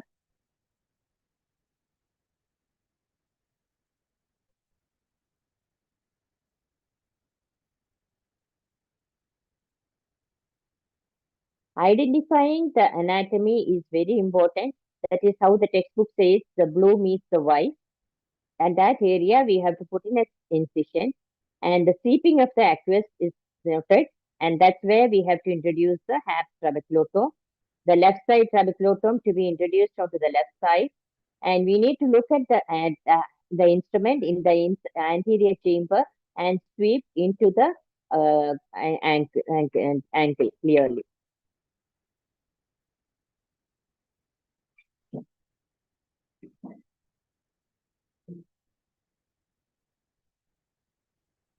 And this is for the right side. You can see a smooth flow and smooth movement of the HAP trabeculotomy onto the anterior stem canal, and then insert it onto the insert it and then move to the. And then anteriorly, we have to make a small incision.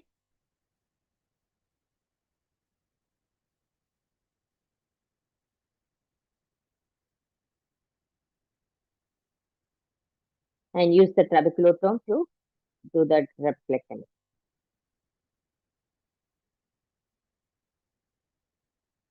Use the Kelly's punch to do the trabeculectomy and then proceed with the TS.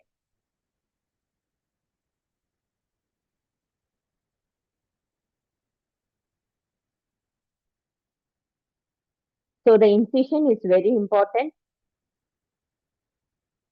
Otherwise, if it's a posterior incision, we might go into the supraciliary space. So the correct incision will be where the blue meets the white.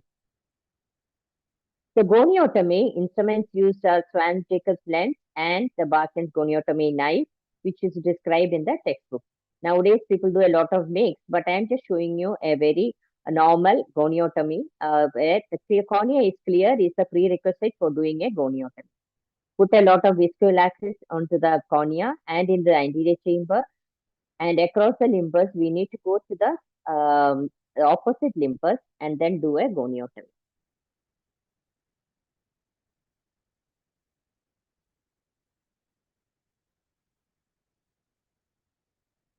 This is a bilateral 360-degree trabeculotomy where we make an incision when the cornea is hazy, and with the use of the microcatheter, we can just put in a suture and then go ahead, proceed to the 360-degree, and illuminated catheter will guide us whether we are in the proper channel. That is the Schillem's canal.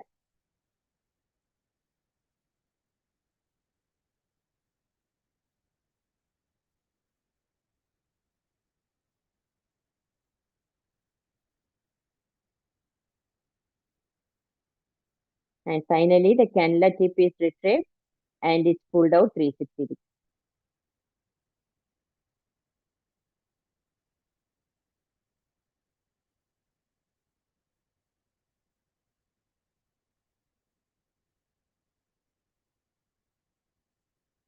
In refractory glaucoma, we now do RD 250 or RD 350.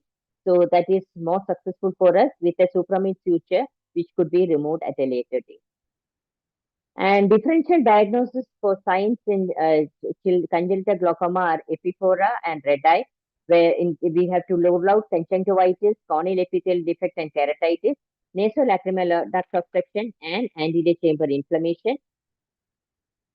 And conditions where the corneal edema or opacification is there is, one is that we have to look at birth trauma with descemet stare and corneal dystrophy that's shed, metabolic storage disorders, and keratomalacia. And for corneal enlargement, we have to even look at axial myopia, megalocornea, and condition staring optic nerve cupping. And in the disc cupping, we have to even look at physiological cupping, optic nerve coloboma, optic nerve hypoplasia, and optic atrophy. Simultaneous bilateral surgery we do only in children with increased vulnerability to anesthetic complications. And for refractory glaucomas, to treat as a primary therapy or as after multiple surgeries, we do a cyclophotocoagulation. We usually do it in the inferior quadrant, 180 degree.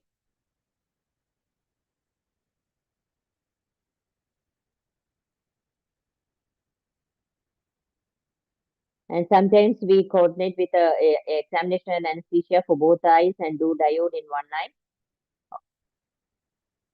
So the outcomes of surgery is defined by the success is determined by the severity of the disease and the duration of the illness. And the failure is due to the immature ankle where the treatment needs to be more aggressive. And my references was mainly from this textbook that is on childhood glaucoma by the World Glaucoma Association. And the take-home messages are there is a new nomenclature, classification we need to understand. We have to properly evaluate the child with surgical treatment, and we need to look the signs to look for progression and when to refer.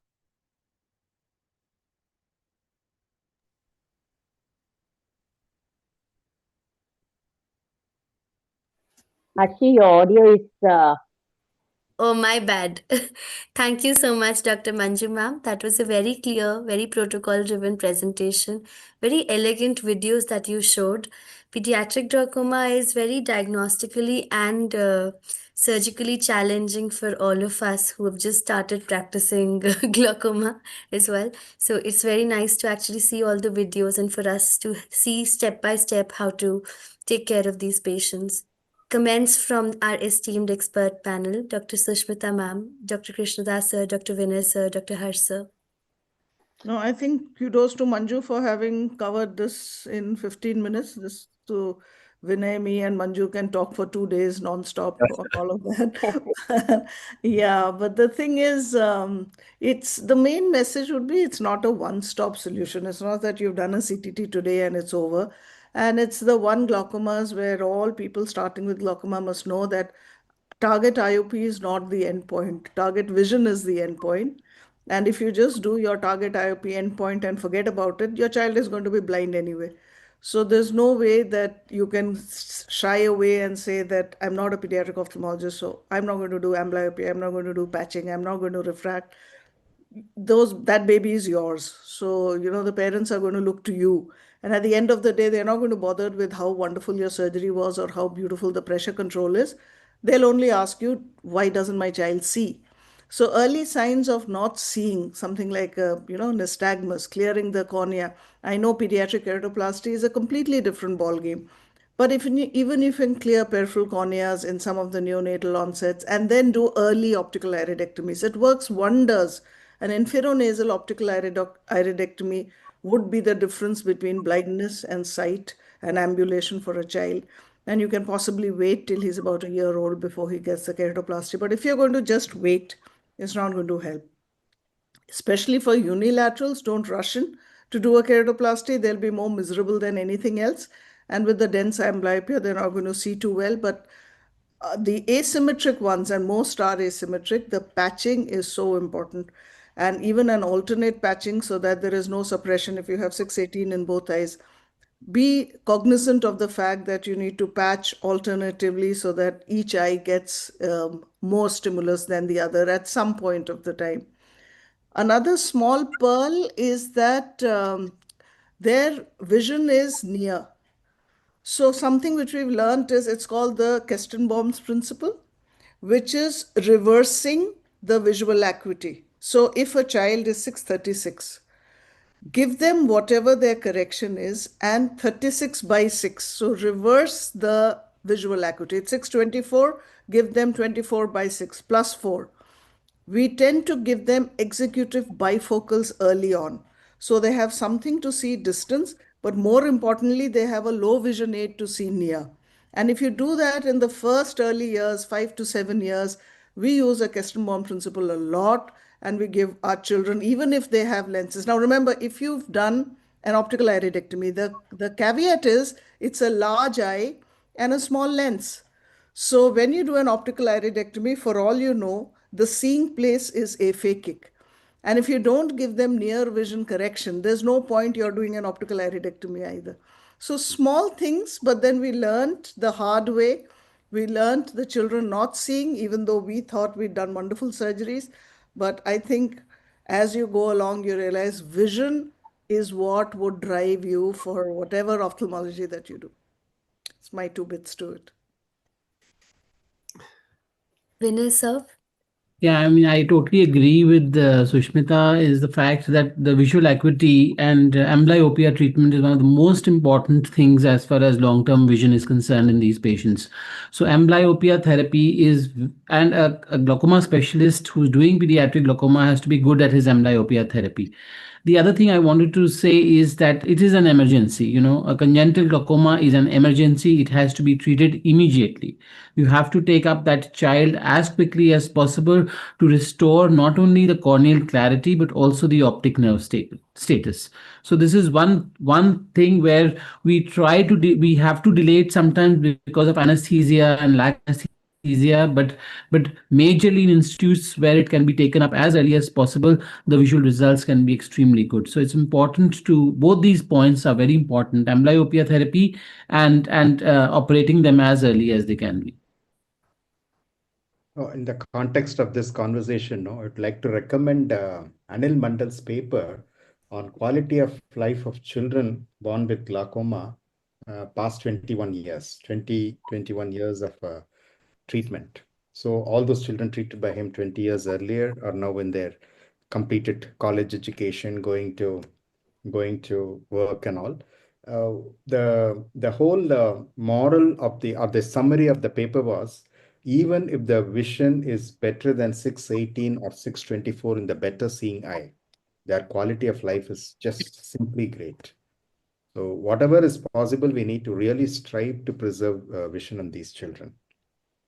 And just to cap it, in addition to what Manju has said exhaustively, if Vinay and Sushmita can add a little about family genetics screening, genetic counseling, what kind of genetic testing we should be focusing on children with congenital glaucomas, I think it will be enlightening. So if you talk to any genetics person, childhood glaucoma, congenital glaucoma is a sure shot indication for genetic testing. So at least the proband should be tested. And normally in our practice, we do a whole exam for the proband. The 30% are CYP1B1. If it is homozygous, biallelic, you don't really need to test the parents because that's an academic exercise. The counseling that needs to be done is that this baby is going to be an adult someday and he's going to be. Ma'am, we lost your audio. I think we have lost a connectivity. Yes. Maybe Vinay can add and tell That a biallelic child is going to have.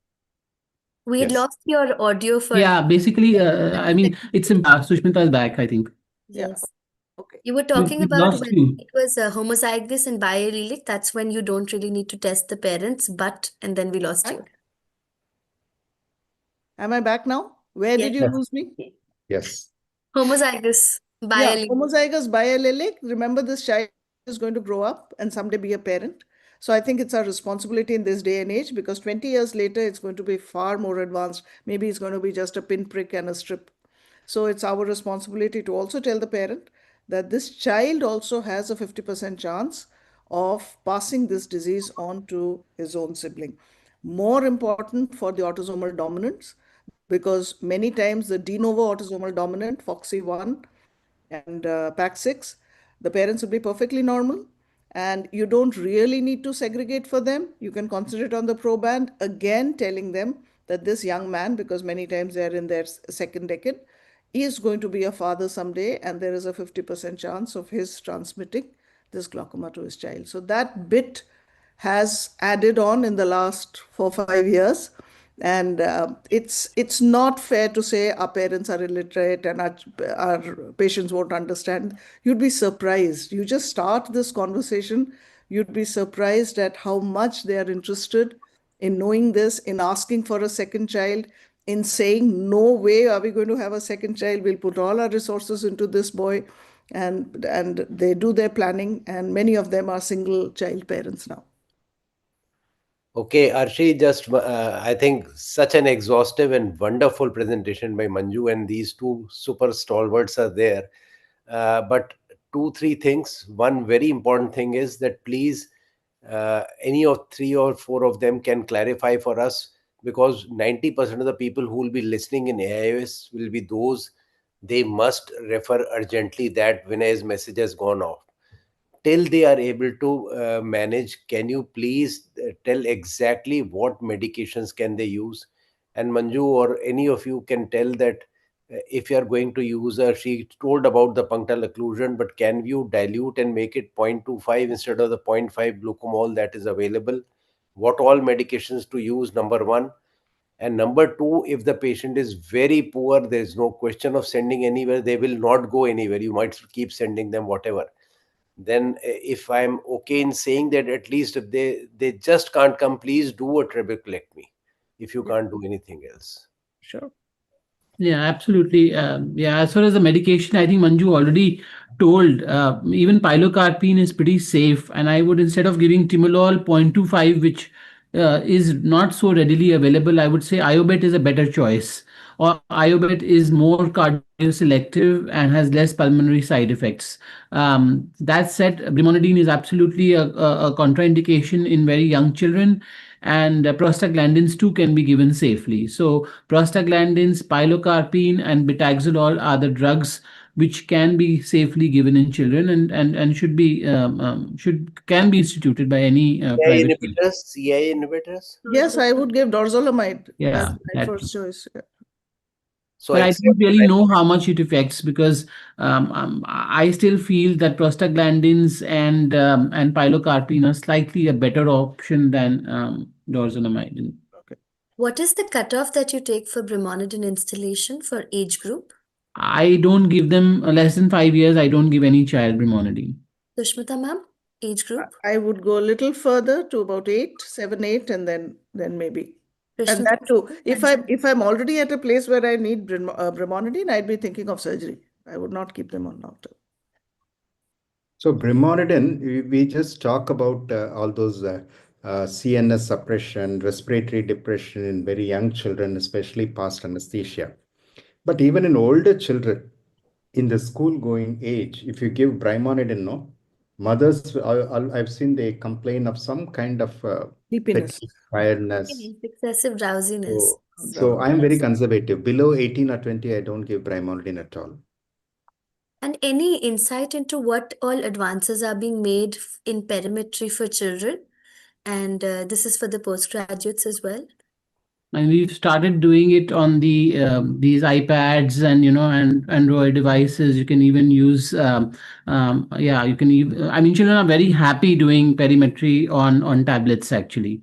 I think rather than the Humphrey, which is quite intimidating for children, sitting there and having to look at a bowel perimeter, I think they do very well. It's like a game that they can play on a tablet, and we published this work on children with glaucoma being able to do or measure their visual fields on tablet perimetry. You're using an MRF, sir, or something else? Yeah, we use the MRF. Yeah. All right, sir. Sushmita ma'am, for even younger children, like I remember a protocol being built at LV Prasad while I was studying there, which was like a baby gym where the child would lay down and they had flashing lights. I'm not sure about whether there's been any progress on it. But No, do we generally we don't have the MRF. We generally put them on the perimeter by the time they are 6. And what we've realized is, incidentally, the visual fields are worse than in adults because it's an immature system. So the perimetry that you get appears to be worse than the glaucoma is. And when we follow them up till about 12 years, it increases and then simulates the adult. So it's something to remember that it's an immature system. And as it gets better, there must be a learning curve to it also. But they're okay with it, and we put them on that and just use that as a follow-up. But we're using the usual fields. But yes, by the time they are 6, they get their first visual field when they go to school. Manju ma'am, a word on OCT usage, also from the senior panel here as well. OCT has got a limited role in the younger children. And adults, older children, I don't think there is a baseline parameter, but we can still try. Even without the color coding, is there any role of just having a baseline value, Sushmita ma'am, Vinay sir? Yeah, I suppose so. I mean, you could, but there's a very interesting paper from LV Prasad, and I haven't understood it, and they haven't explained it either, that they found that the OCT actually increased till 18 and then started decreasing. I've asked Harsha, and he says, yeah, we were as surprised, but that's how it was. I think Gazella did that study as part of her DNB thing. So look that up. That's interesting. It's food for thought that they actually found in segments of ages, the OCT increased till 30 and till 18 and then started decreasing. So we must keep these things in mind. I mean, I've used it as that, but if it increases, then I don't know what we're going to look at for progression. So just one caveat. Dr. Rakhi, Dr. Sophia ma'am.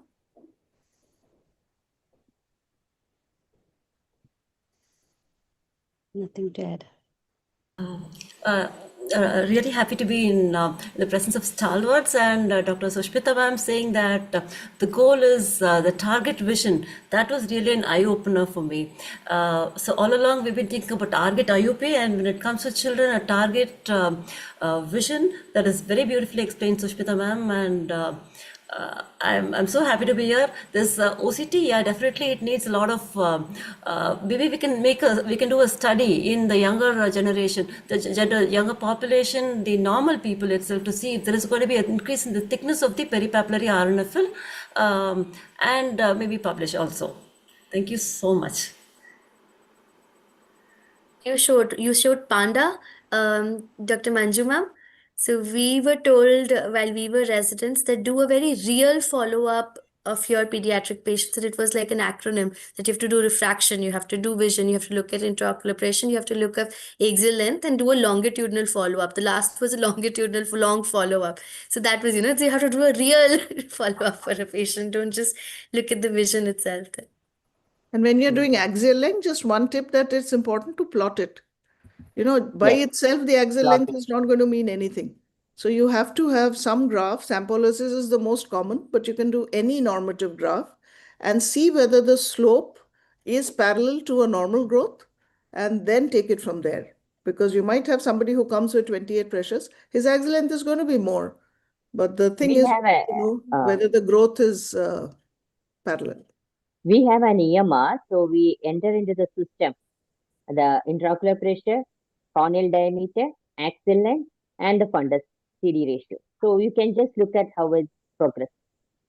And ma'am, another some insight and word into how the EUA protocols have changed over time. What is the anesthetic agent that you prefer now for your EUA protocols? And for surgery, obviously general anesthesia, but anything else? I mean, we don't do much of the, just for medical legal reasons and the safety.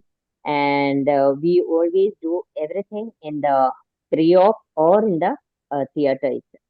We don't do anything in the OPD, just to be on the safer side. We do only with the anesthetist around.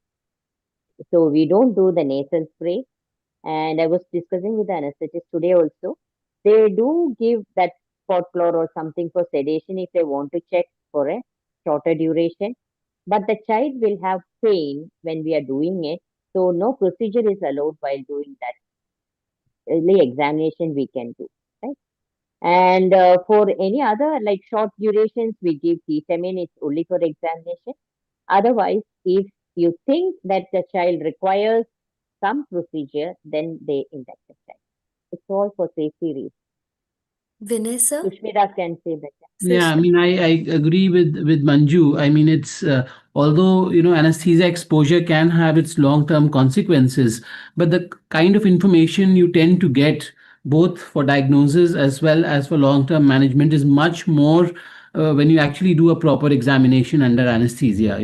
A lot of these children require refraction, multiple refractions sometimes. So therefore, you need an anesthesia, full anesthesia kind of facility to do proper refractions for these children. Otherwise, you just can't do it in some sedative child. I mean, that's just a mild sedation is not going to allow us to do IOP, refraction, axial length measurement, and sometimes the procedure may also have to be done. So that also can be combined if you have an anesthesia facility at hand. Sushmita ma'am? So our anesthesia requirement has gone down drastically ever since we started plotting the axial length and doing the eye care in the OR. So post-operatively, at least, if the pressure is okay, below 18 is our cutoff because that's where it is said to be in agreement with applanation tonometry. And if the axial length is parallel to the normative growth slope, and the cornea has cleared significantly, and the vision is better, and of course, the one EUA that we do is for suture removal. That's very, very important by the time it's 6 to 8 weeks. But after that, there is no such thing as a routine EUA. I would do an EUA if there is a reason that I think the cornea is getting hazier or the IOP or the axial length or something, or even the disc is getting worse. And then it's usually planned with a procedure like Vinay said, I agree. But for diagnosis, the first time, the anesthetist is sick of us because we take 45 minutes to do an EUA and 10 minutes to do a GAT. So they say this is one place where, it's a first baby and then first baby, then they just go out and have tea because this is never going to end. So we do everything. So there's no such thing as a protocol. Anything and everything that can be done is done in that anesthesia. UBM, fundus pictures, conio pictures, all information that I can get, I'm going to get when the child is under GA for the first time. So what all machines do you keep in your OR, ma'am? So we have everything. We have the pachymetry, the axial length, the UBM, the fundus camera, keratometry, refraction set, of course, the Perkins and the calipers and all that. So everything. Everything that we would do in the OPD, we have in the OR for the children. Flying baby ASOCT you do in the pre-op area as well. Flying baby is niche. Flying baby, the funda is I was just no asking. GA required. Flying baby is flying baby 5 seconds from cassia and over. That's a wonderful thing. That's just yes glaucoma, no glaucoma. Just that one question. That's all. Vinay sir, anything that you'd like to add? No, I need to talk about the first talk, which was by Dr. Sophia. I mean, it was a very interesting talk, but I just wanted to I would ask the panel if you see an RNFL defect on an OCT in a patient who's suspected of having glaucoma when everything else is normal, and that patient wants a LASIK. What do you think should be a glaucoma specialist's message? I mean, do you go and say yes that he can be taken up for a LASIK, or how would you approach such a patient? I mean, it was a very interesting case, Dr. Sophia, that you presented regarding that patient who had an RNFL defect, and you kind of told the patient that he could go in for a LASIK. Sir, this question was actually on my mind. I wanted to ask Krishnadas sir because he was talking about high myopes having even a superior arcuate scotoma. So with such patients, when they have a borderline IOP, and of course there is going to be an OCT change, should we give them the go ahead, sir? I had this question in mind, and Vinay sir has actually asked it. I think we should not deny somebody having a LASIK just simply based on abnormal OCT alone. We need to assess the other risk factors, potential risk factors that is likely to put the individual as risk in future for glaucoma. We all know that all myopes are at a higher risk of glaucoma than immotropes. So having that in mind, you study the other risk factors well, like the family history, the corneal thickness, the intraocular pressure fluctuations, and then the disc appearance if you are convinced. Anyway, those high myopes with abnormal discs are probably not ideal candidates for LASIK. That also we should know. Higher than minus 12, 14, 15. Probably rather than LASIK, we should be focusing more on either smile procedures or even ICLs rather than LASIK. Yes, sir. I too thought of that. If such a patient is going to be there, should we go ahead and even for the ICL, they're going to be asking us whether we can go ahead with an ICL. Harsh sir was talking about the correlation and the corneal thickness.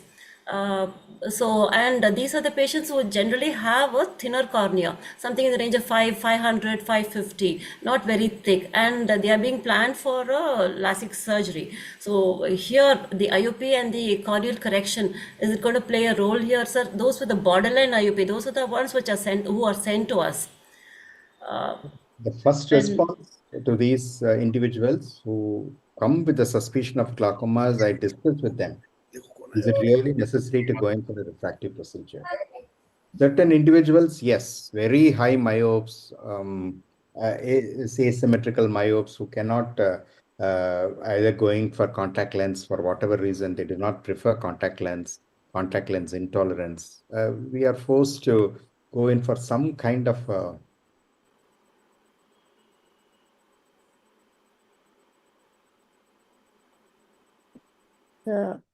We can't hear you.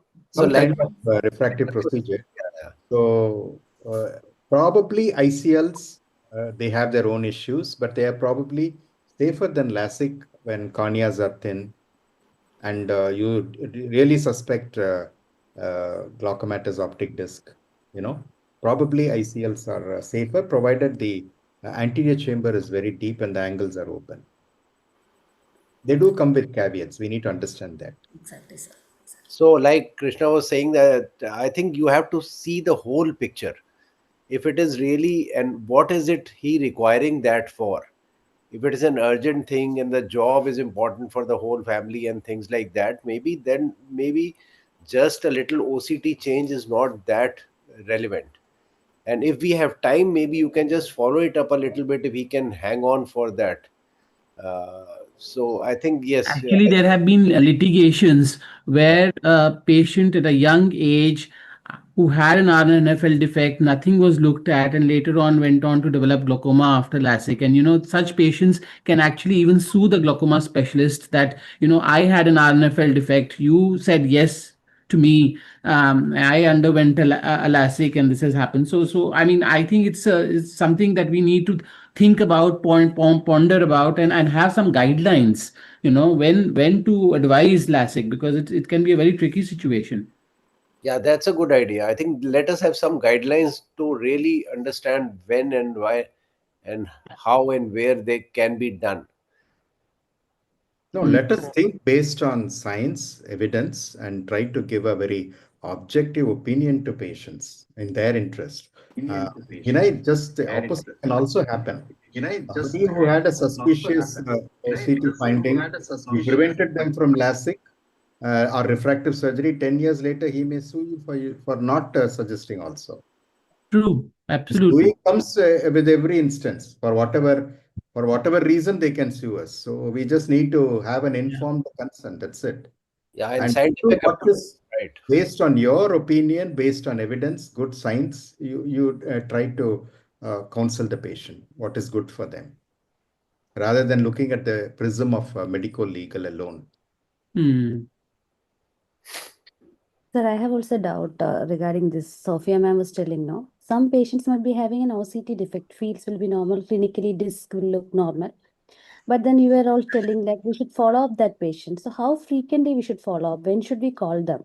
And what all tests we have to repeat in such cases when there is just OCT defects and nothing else? There are more than one risk factor like thinner corneas, higher IOPs, family history, probably once in 6 months. The lack of many of these risk factors are none at all, probably once a year. And we should repeat everything. OCT or nothing. OCT, Field again. OCT with serial analysis should be sufficient. Fields may not show much changes unless a significant portion of the ganglion cells are lost. So probably if serial OCT show progression, then you can have a baseline visual field as well. There's no harm in having a baseline visual field, even if it's normal. Okay, You can sir. still compare, compare the retinal sensitivities across withdrawal data, numeric data. The important thing in India is that if you want to call in 1 year, call them in 6 months. Okay, Yeah. that's it. Then they'll come in So 1 true. year. Yes, I know.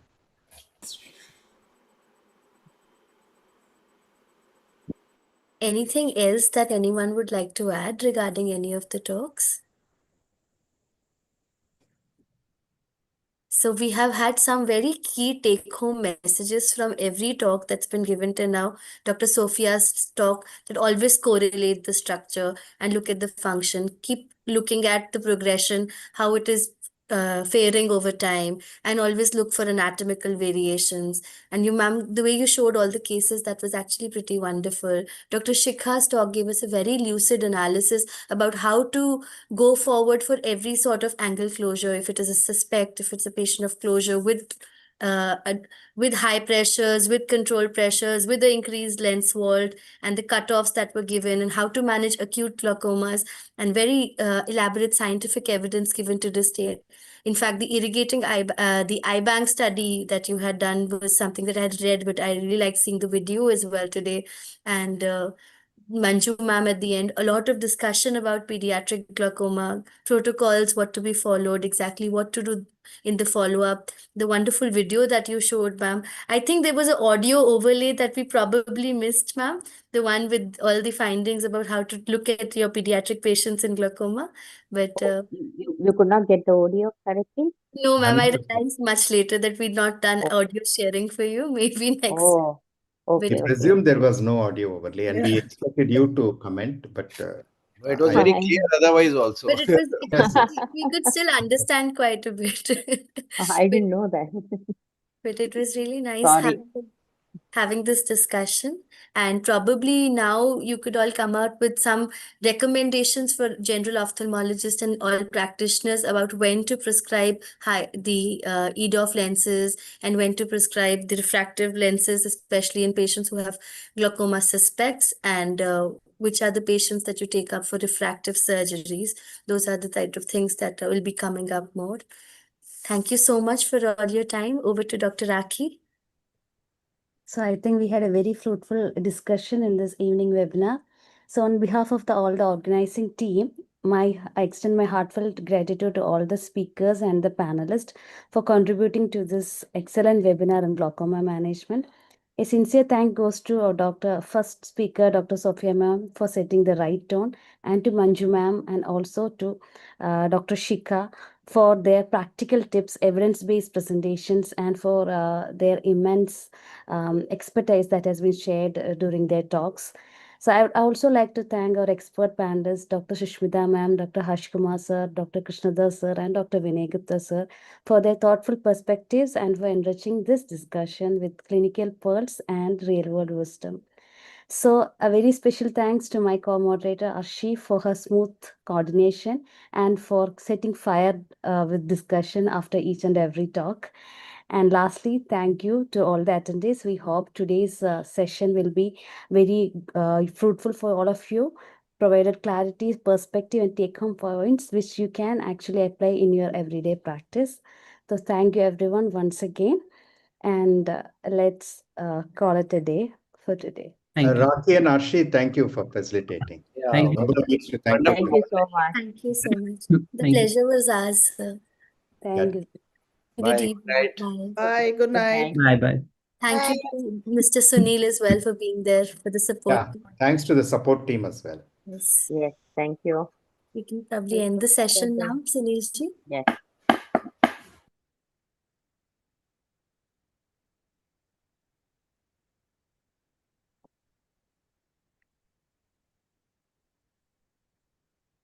Archie, the video